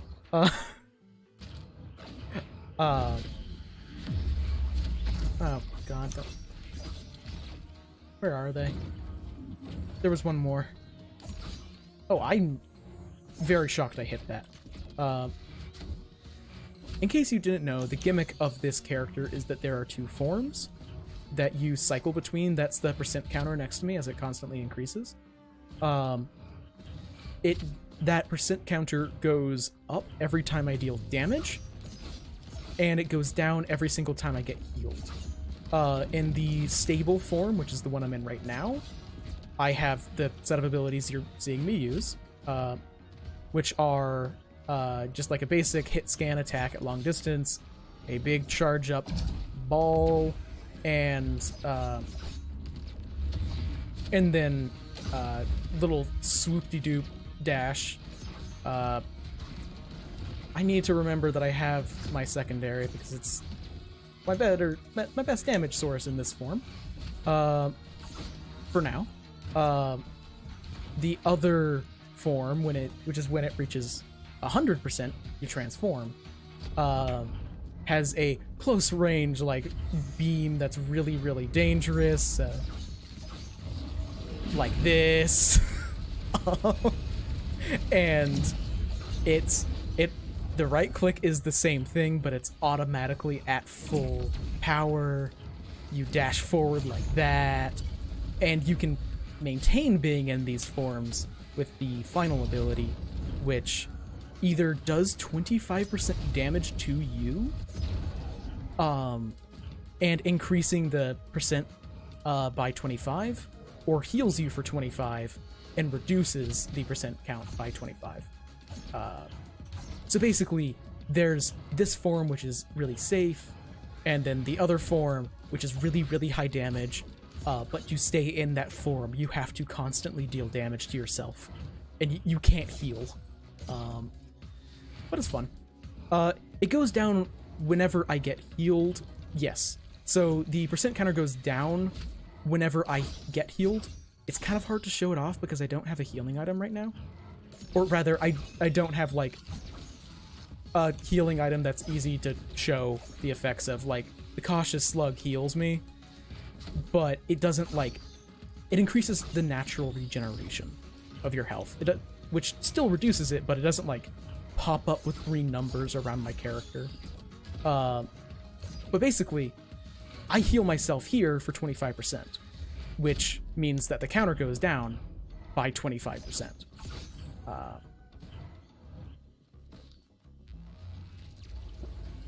In reality, you generally, you generally want to stay in this form the most, because being able to heal yourself with 25% of your HP with no cooldown is really, really good. This character is probably the strongest character in the game, because they have, like, maybe the most consistent healing in the game, because just press a button, 25%. Then the other kind of thing is these purple items are void items, and for every one of those, I think, or no, I think it's every one or every two of those, the minimum percent goes up by 2.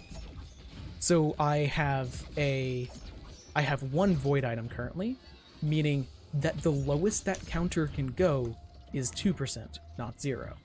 So basically, the more and more void items you have, the more you're going to be in the, like, turned form, the uncontrolled form, which can be good and also can be bad, because there is a bit of a transformation sequence. So if you're at, like, you have to be at 90%, or if you have 45 void items, you're already winning the run because you have 45 void items.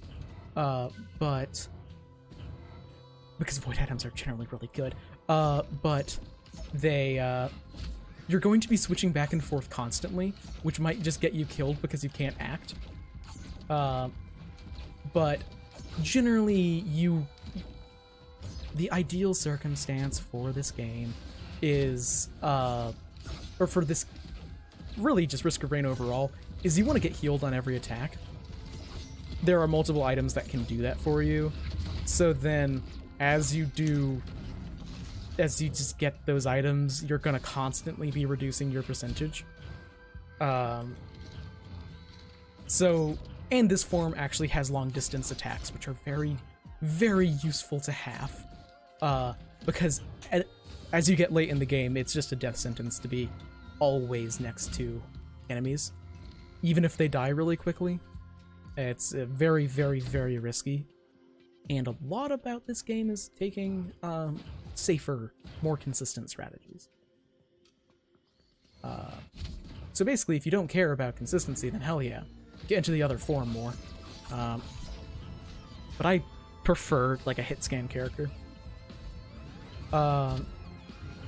Yeah, kind of, where like dealing damage increases the... Wait, no, sorry. Taking damage increases the counter.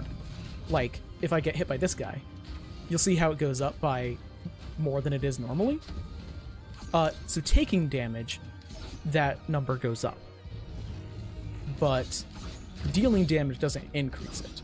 It's just taking damage. Which is why it's so risky. Because you can die very, very, very easily late game to like 1 or 2 hits. Let's set up for 1 guess eventually.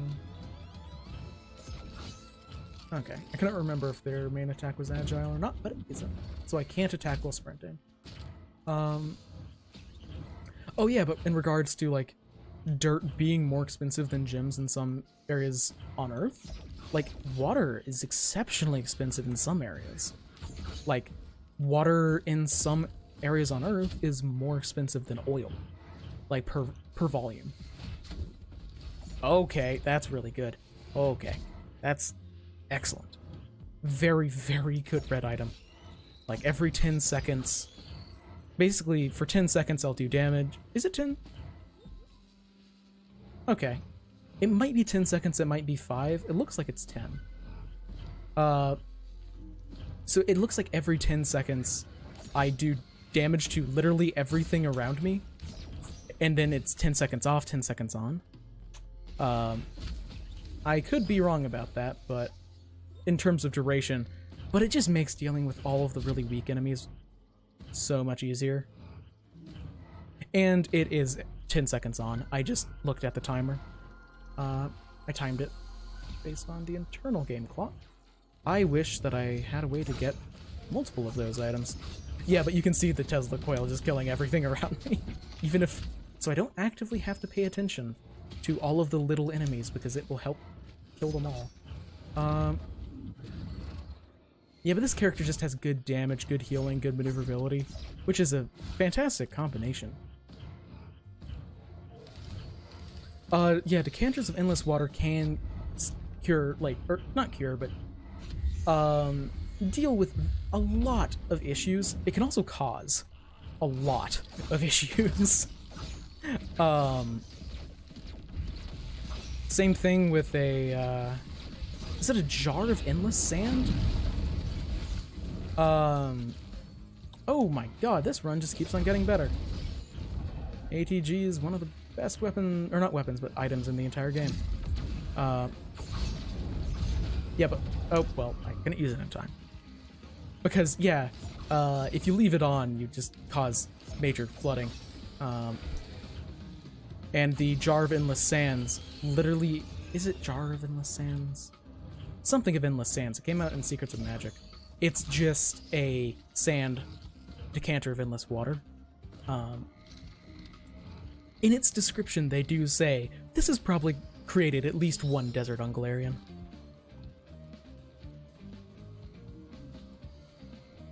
Because if it's underwater, or rather, if it gets covered by sand, it just keeps on making sand and pushes up the other stuff. So it is an endless amount of sand. And I'm not certain if this is the way it works. Oh yeah, decanter is common, and so is the jar. The sand jar.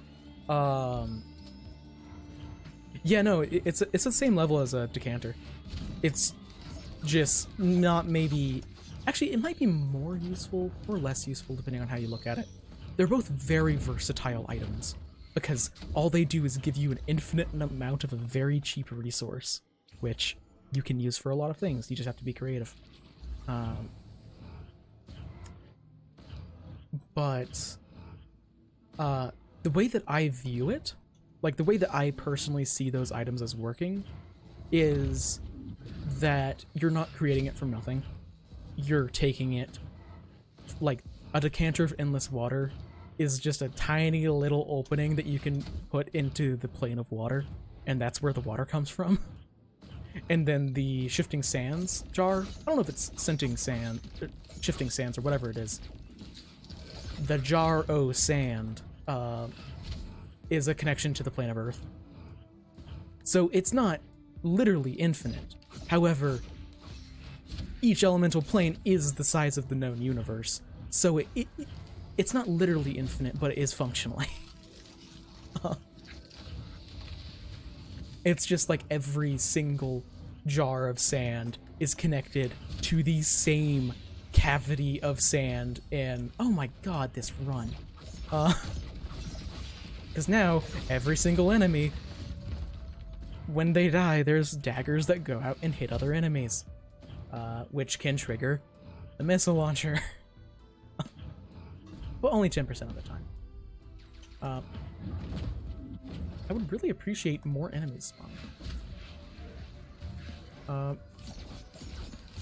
I guess something was going on there where it couldn't spawn them for a second for some reason, and then they spawned all at once.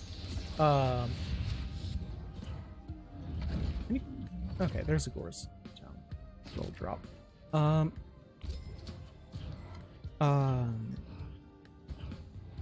Yeah, no, a good old 4x4.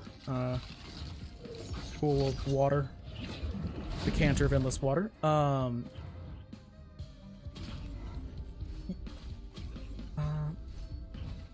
no, you just need one bucket to make it endless. It's just a bit more tedious.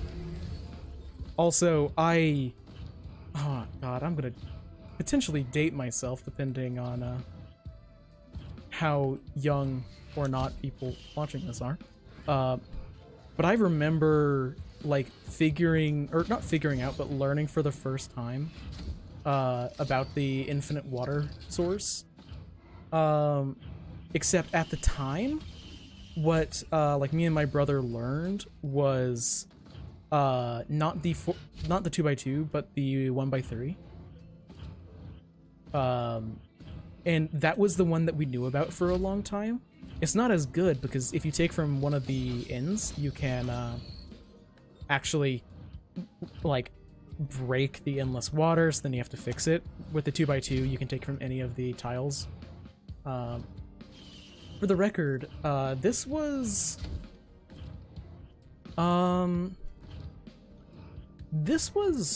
pretty well before they ever added beds to Minecraft. But good old Minecraft beta. Loved it whenever food wasn't even a thing. Or sorry, food was a thing. Stackable food wasn't a thing and hunger wasn't a thing. You just instantly consumed things. Bows were machine guns that did less damage, and yeah.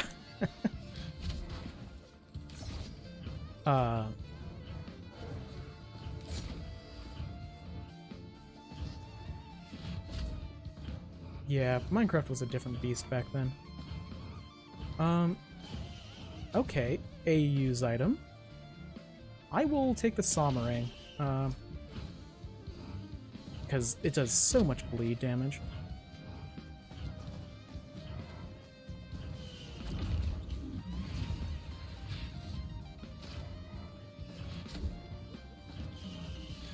Yeah, you can get infinite lava with dripstone. I've not played Minecraft in, oh god, a very long time now.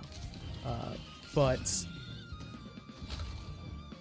the YouTuber I've been watching for the longest is a Minecraft YouTuber, so I am still up to date with current mechanics. Because I'm gonna be, I've just accepted at this point that I will be watching Etho until I die. Because he makes good stuff. I might be biased because I've been watching him for over a decade, but if you don't know who he is, he's good. But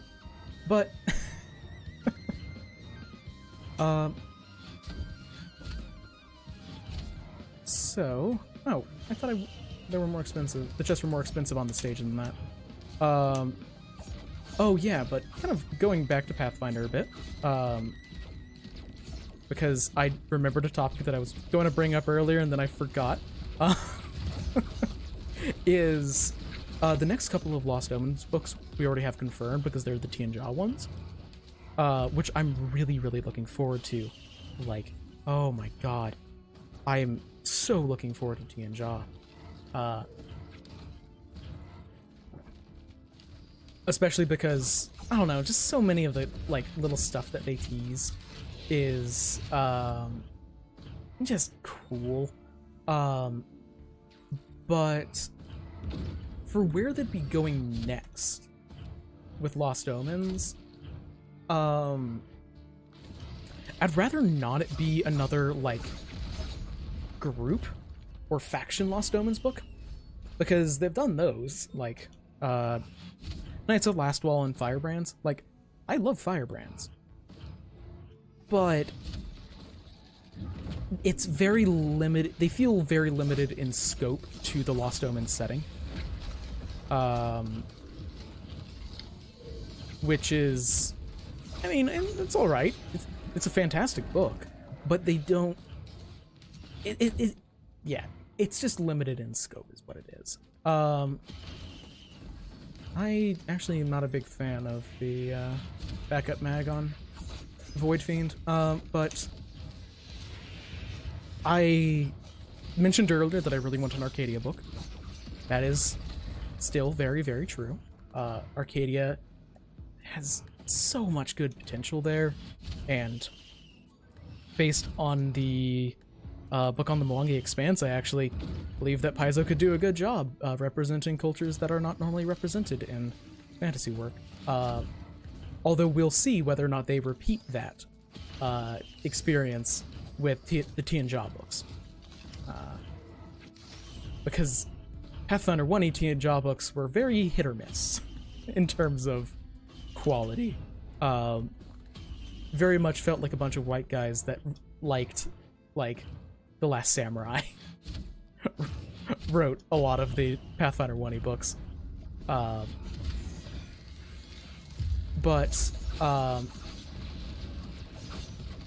let's get this guy down, and then this Dune Strider is gonna have a ton of bleed. I was actually hoping to switch over to the other form for this, but I guess I didn't need to. But Arcadia. So Arcadia is, I might be mispronouncing it. I might have the name wrong because I am very bad with names, as I've mentioned very frequently. Arcadia is a continent, if I'm remembering correctly, to the west of Casmaron and Garund. It's huge. And it is the very general, because they aren't making, like, exact one-to-one statements about entire continents, but where Tianjia is kind of the loose Asia kind of Asian culture-inspired continent, or at least inspired by, like, Earth cultures and all that. Arcadia is different. It's more of like a kind of Mesoamerican But the thing is, Arcadia is fucking huge. Like, Arcadia is massive. And we don't know much about it. And, like, I'm not gonna do it justice, but, like, there are... It's very, like, there are... this is, like, again, not exactly someone who's particularly qualified to speak on the matter. Especially because I'm saying things based off of information I read a couple of years ago. I have not refreshed that memory since then. Like, there are regions within Arcadia that are kind of inspired by more Aztec kind of cultures, or because I'm so bad with names. This is just going back to the whole history thing I mentioned earlier of I don't know nearly enough about American history, but kind of inspired by some of the trade confederations from, like, North America, and that kind of experience, but very much they are just as, like, technologically, magically advanced as Kazmaron and Garund. Maybe it's hard to say whether the exact degree of all that, because we don't have the information. Because there's never been a source book on Arcadia. There was, like, a general, like, primer for Tianjia. I think there was a player's guide kind of introduction to Tianjia in Pathfinder 1e. There was never anything for Arcadia, which is a big reason why people want Arcadia so badly. Well, I wanted one of those. My reaction speed is absolutely atrocious, by the way. I think I've gotten what I want from an adaptive chest, like, twice in the in the 500 hours I have playing this game. I just have no reaction speed.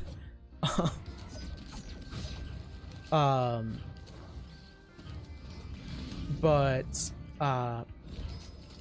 it's just like it's basically a blank box with very, very loose descriptors that are very intriguing, especially because it seems to be kind of focusing a bit more on cultures that don't normally get attention in fantasy, which is really cool.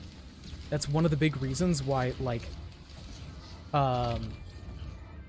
the whole, like, Mwangi Expanse and Tianjia books are so exciting, because, yeah, no, African cultures don't get a whole lot of good time in the sun in fantasy, because of the writers, generally, and who the writers are and their experiences, and the stories that they've read, which then inspire them to write more stories along the same kind of line. So expanding things is really good because it can open up to all kinds of new shit. So Arcadia would be really cool. But I'm not expecting it to be soon because they're making another 2 continent-wide books now with the Tianjia ones, which I'm so excited for. So I just don't expect them to do it, like, immediately. If anything, okay. Very, very good item. Nice to have that early-ish in the run.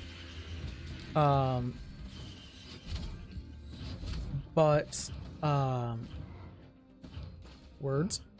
What I'm expecting more is, like, if there is going to be an Arcadia book, it's probably going to come out more towards, like, the end of 2024 rather than, like, early 2024, because I believe the Tianjia books are coming out late 2023. I don't have the, like, release schedule timings for the Lost Omens memorized because I'm not subscribed to the Lost Omens line. But what I'm hoping for, that I think would be really sick after the Tianjia books, is taking a little bit of a break from huge continent-spanning books and give me my Iblados book. I want my Iblados book. Iblados is so cool. In case you don't know, Iblados is the kind of loose ancient Greece equivalent in the Lost Omens setting.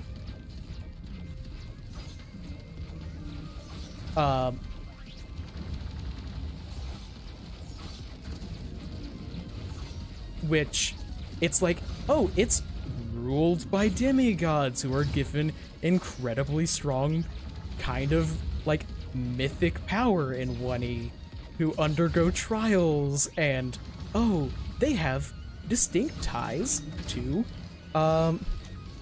like, the old Cyclops empires from before Earthfall. And there's just so much cool stuff there, where it's like, oh my god, we've never gotten a good look at Iblados, and I want it so badly.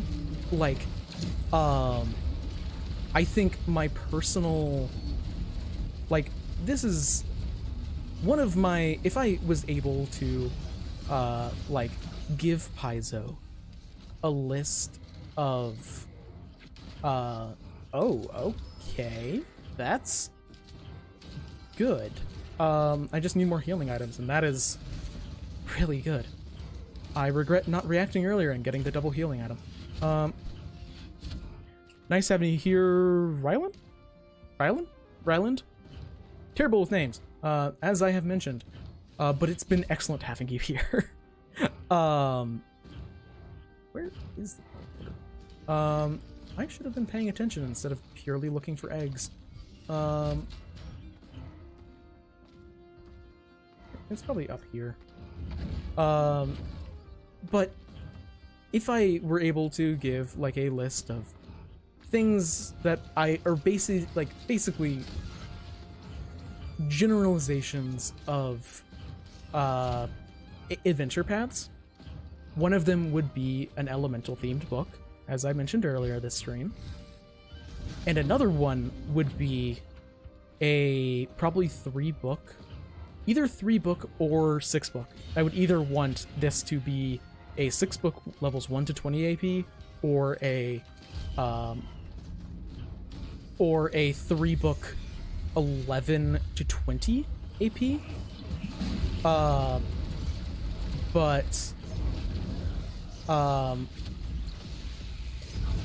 A book or an AP in Iblados about, and it reintroduces mythic power into 1E, which is hard because mythic power is absolutely broken by design.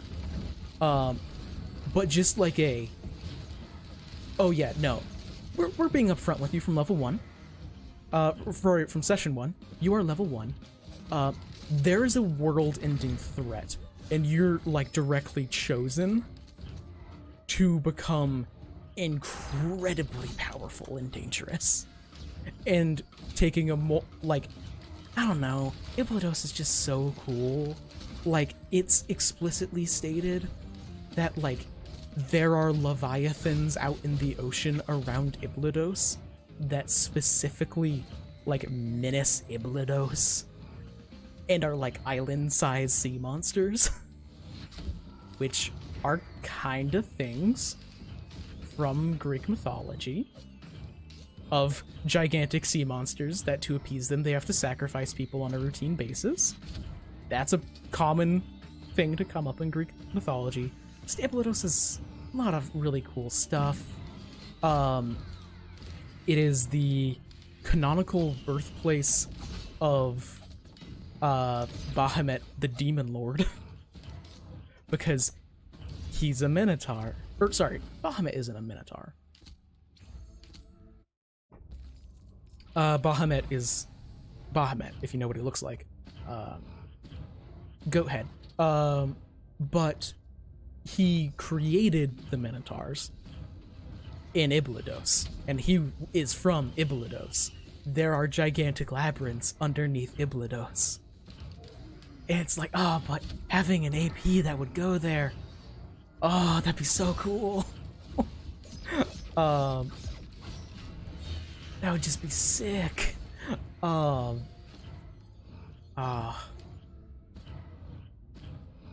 Like, I don't know. It just seems like there's a lot of regions in Pathfinder and the Lost Omens lore that are like, oh yeah, that's cool. And like I can see a campaign taking place there. But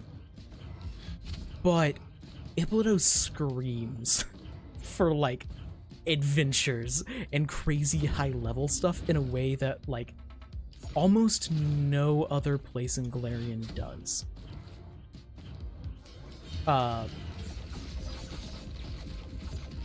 Like a lot of Pathfinder 2e, as I've mentioned in a recent video, is like really crazy, like, oh yeah, characters are really strong and they are like big damn heroes, and that doesn't necessarily fit into some areas of Golarion. Well, I mean, it does, because the reality is that you're facing some big damn villains. So like, oh, if they made a new AP in the Gravelands, and it went to level 20, the reason why you don't stop the Gravelands from being a problem is because Tarbathon is still bigger than you. But, like, Iblidos feels made for the over-the-top ridiculous high-level play of 2e. I just love to get a... Even if they don't add mythic levels, like, I just want a focus on Iblidos. And also because Ancient Greece is cool.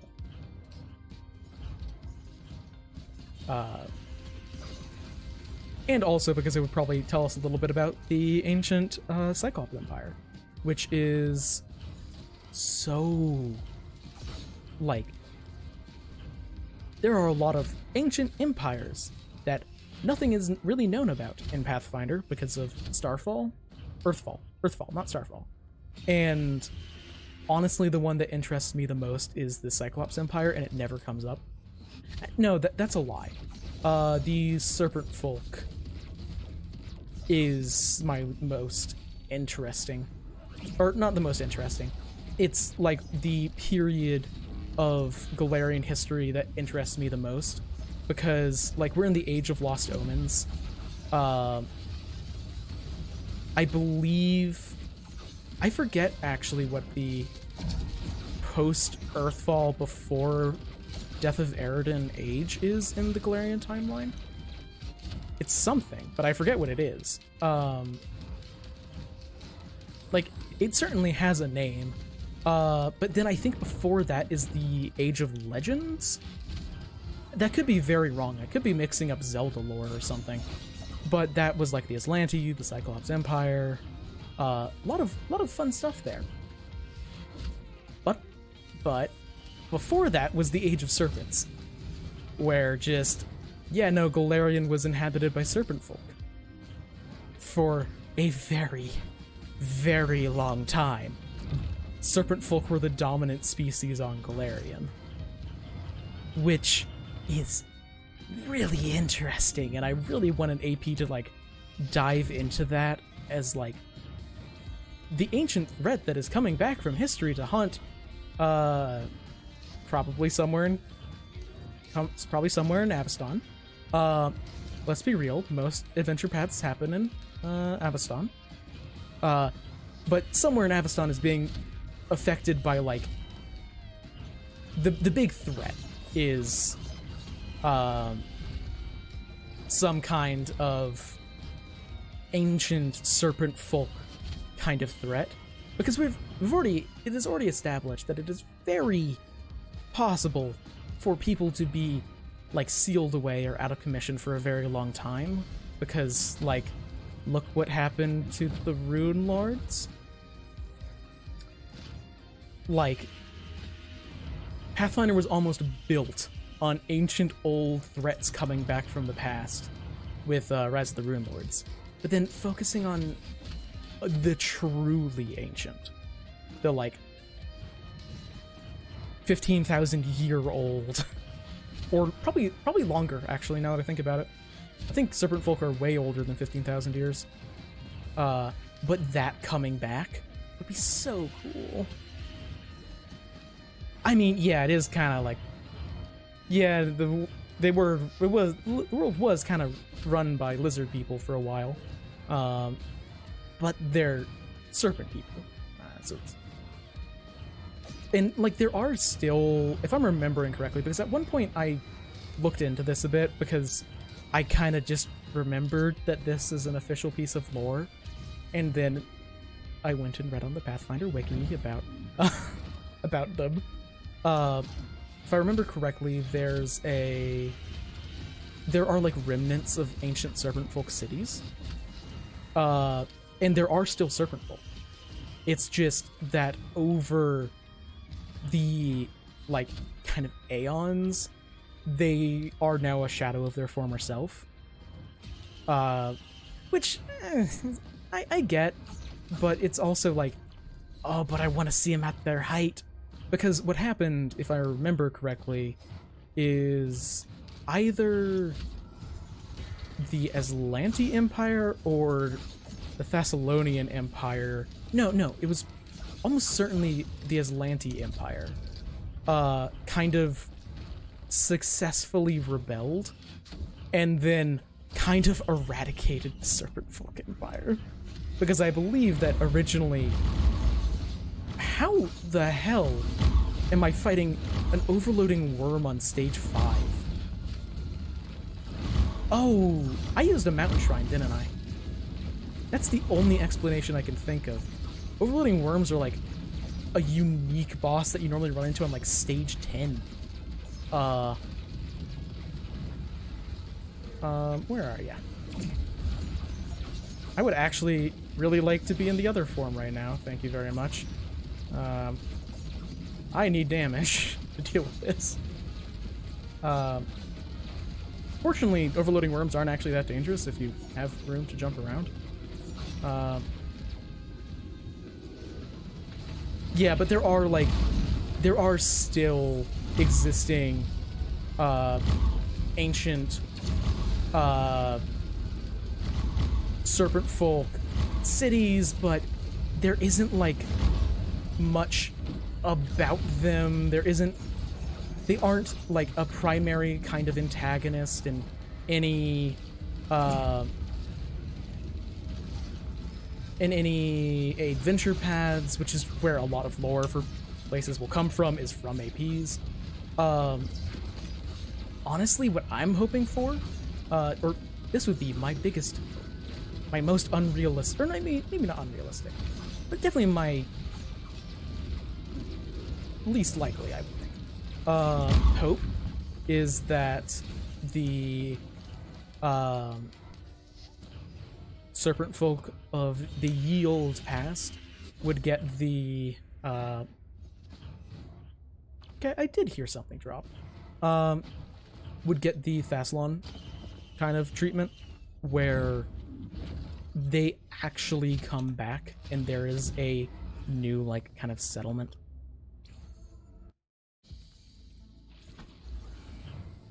Of the truly ancient. Like basically, if I remember correctly, the serpent folk empires are like evil. They are very definitively evil by modern standards. Very pretty fucked up. But seeing like I could see Paizo doing it something as like, oh no, an ancient serpent folk like leader is coming back, but more of them are coming back, and like some like basically have it be a bit of like a moral dilemma, internal struggle kind of thing, which is I believe what happens in Return of the Rune Lords, where Sorshan isn't as much of a ridiculous maniac as the other Rune Lords, and that's why there is New Thassalon. Because basically some serpent folk would come back and not think, huh, great, more land for conquering, and think instead, oh, huh, I've been out of commission for 100,000 years. Maybe I'm not going to try and kill all the locals that have been living here for 100,000 years. Some of them probably would be like that. That would make for a very easy motivation for a adversary in an adventure path. But I don't know. It's just, it feels like a part of the Galarian lore that Paizo hasn't taken advantage of. That would be really cool. Although they would have to be careful about not falling into the trap of just kind of making them, oh, I know you've heard of the Rune Lords, the ancient powerful wizards from the past, but what if they were snakes? You would have to find some way of making them more, like, distinct. Probably in, like, what their goal would be, or something like that. Another fun part of Galarian that is not really ever being focused on is... oh, now I'm forgetting their name. Oh my god. Oh. It's not Jalmaray, it's... the Gistic Imperium? I believe. They were originally from, I believe that they were on the northern part of Garund? I believe that's where they were originally from. But they were like an ancient group that I believe got destroyed by the, by Earthfall, as so many ancient civilizations were. And I think they were in, like, kind of, like, basically longtime adversaries of ancient Assyrian.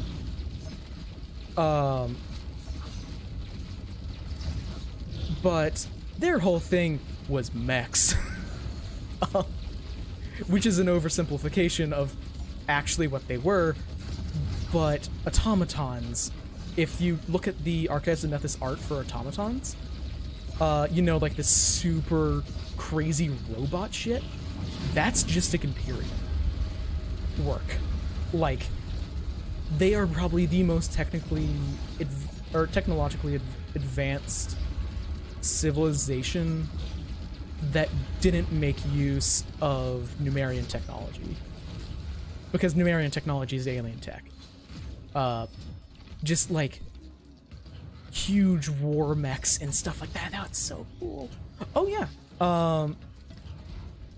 So regarding elves being aliens, that is true.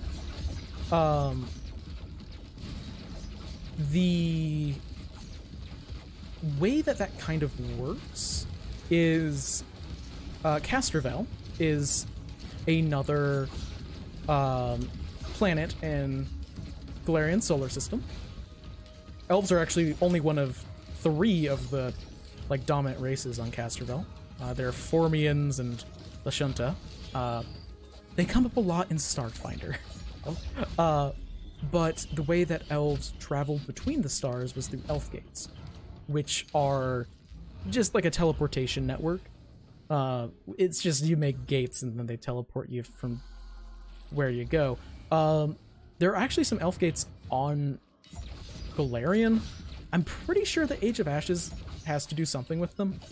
I'm assuming that they originally started and, like, that link was originally made because some elven wizard on Castrovel learned, like, interplanetary teleport in Pathfinder 1st edition and then just cast it, came over here and made some ridiculously powerful artifact. But the thing is, that change was thousands and thousands and thousands and thousands of years ago. So it's pretty unlikely to have it's almost certainly unlikely to have an elf that was born on Castrovel, because the elf gates don't work anymore. But they generally don't work. I think there's something weird going on with with gate crashers. I'm pretty sure they have something to do with elf gates. I don't know anything about it. I don't really want to get spoiled because I want to play in that AP. It's, from what I've seen, it's wild. But they do have a lot of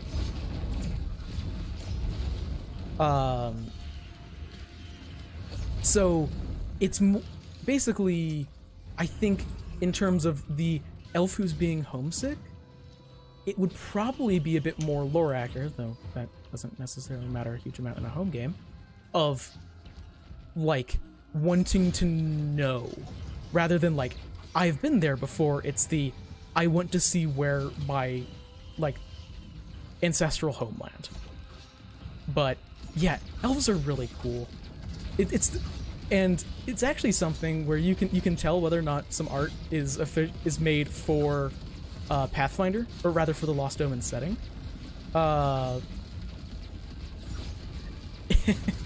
Which is you can tell whether or not an elf art is made for it, because Pathfinder elves, which in reality no one's gonna be like super picky unless you're doing something where it makes sense to be super picky. But Pathfinder elves have no iris. Or sorry, it's not that they have no iris. They have no whites of their eyes.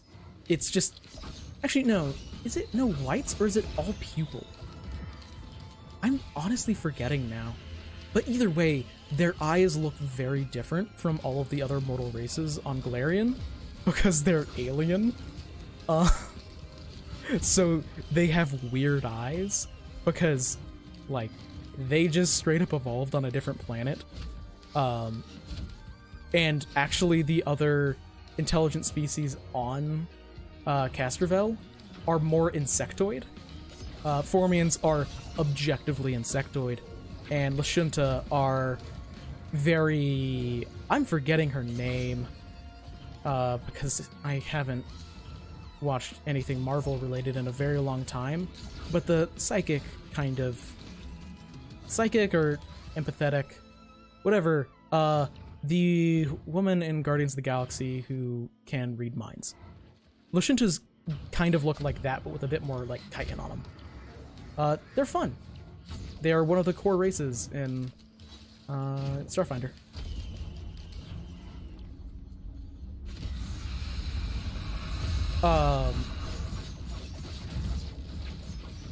Yeah, Formians are like giant sentient ants, which are cool, but it's kind of funny that you don't really think about it until you know about Formians and Lashunta and how they...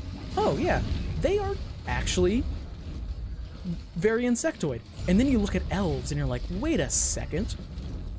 I can, if I squint hard enough, I can almost see those eyes as being compound. Hey there, Al. Nice to have you here. Yeah, but I don't know why. Like, speaking, another Starfinder and Pathfinder, mainly Pathfinder, ancestry that I really like, but also hardly ever play. I really find gnomes interesting. I don't think... I'm not a big fan of gnomes in general. Like, I just feel like there's a lot of kind of thematic sort of overlap between elves and gnomes and halflings. And there isn't like that in general in fantasy, I should be saying. Like in general fantasy standards, there's a lot of overlap between them. But I'm a huge fan of like gnomes in Pathfinder. Like the lore of gnomes in Pathfinder. Because oh, I shouldn't have brought this up if I can't remember what it's called. The bleaching. The bleaching is such an interesting concept. Like, you live forever. So long as you continue to find things that are interesting and sate your innate curiosity. but you will die when life gets boring. But until then, you're good. That is such a cool idea. Like, I love it. I'm still pretty unlikely to play a gnome, but I recognize that that's just a lot because I, as a person, don't do whimsy well. And a lot of, like, traditional, stereotypical, gnome stuff is very whimsical. Like, I think that a Fae adventure path would be really cool in 2E. I understand that I would never be able to, like, RP, or I wouldn't be able to GM that just because I don't get whimsy stuff. It's cool, but I just, my brain does not compute with coming up with it on the fly. But I don't know. Gnomes are cool, but the bleaching is the coolest part about them. Although, kind of speaking of which, I would love to see a bleachling heritage for 2E, because I don't think there is one yet. There is like a kind of one in Starfinder of just gnomes who bleached and lived that are almost anti-gnomes in terms of like their relationship with exploration and curiosity. It's the mere inverse of gnomes. I just think it could be cool. It most likely would just be like a bonus on saves against some motion effects. But it'd be cool and open up people to play actual bleachlings.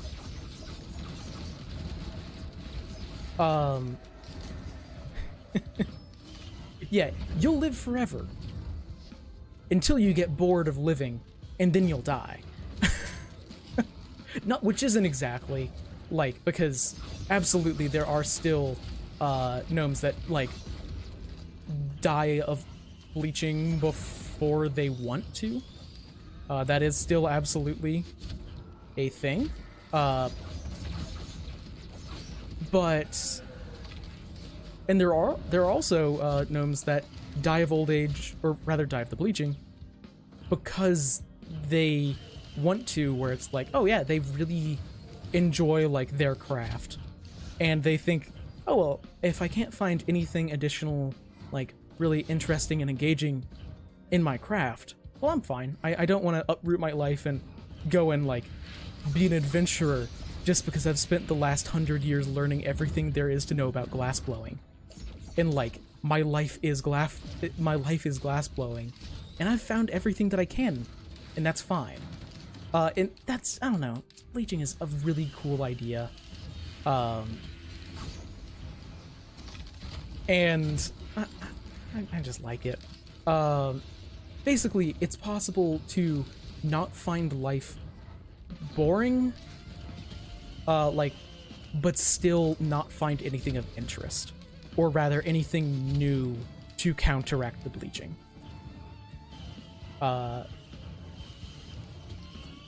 Which is honestly a pretty good motivation for someone becoming an adventurer, because you find so much weird shit. Someone saying like, okay, I have to find some weird stuff. I have a year to extend my time. I've decided to be an adventurer because I've never seen a gnome adventurer that looks older than 30.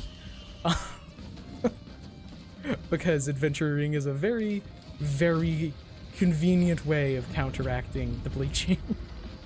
I don't know, like, I guess I feel that a lot of the space that gnomes had for characters kind of, I don't want to say it got usurped, but it definitely got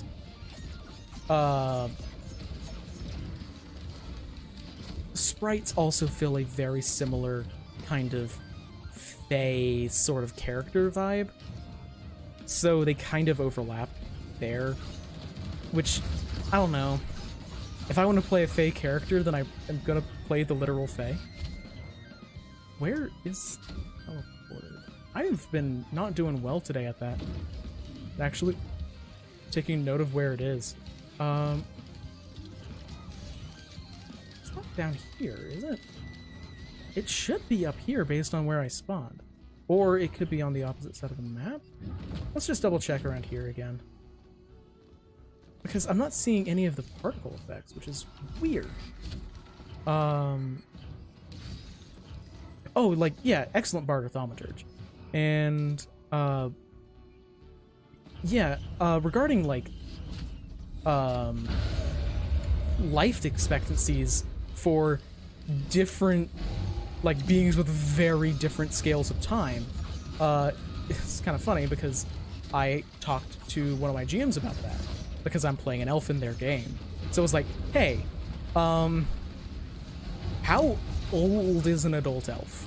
And the consensus that they came up with for their setting in particular, so it's not exactly indicative for every setting, is that, just to not really complicate things, and also they just aren't a huge fan of traditional, like, Tolkien-esque elves, is that elves do actually age at the same rate as like people, like humans, but they live for a very, very, very long time, meaning that the whole, like, oh, you're not an adult until you're 120 is an elf thing.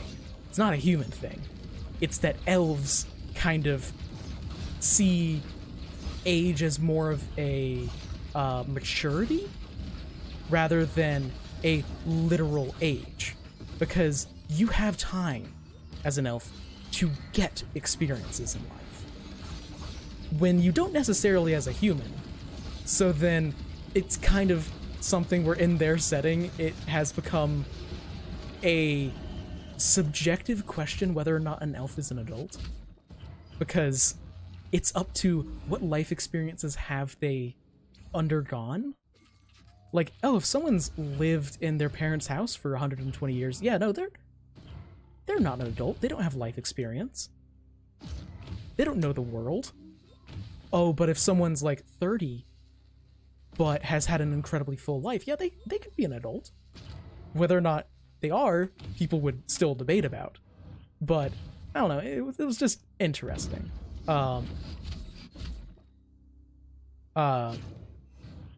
But that is going to be the end of this stream, because I am very tired and my voice is starting to die. So it has been a very fun stream, and I'm really thankful to have everyone here. It's been great. Yeah, I mean, I think how do you measure history would depend on who you're asking. Are you asking an elven historian? Are you asking a goblin historian? There's a lot of just interesting kind of world building juice to get there, but how you do it is gonna change drastically based on the setting that you're in. But it has been wonderful, so until I see you next, live a wonderful life.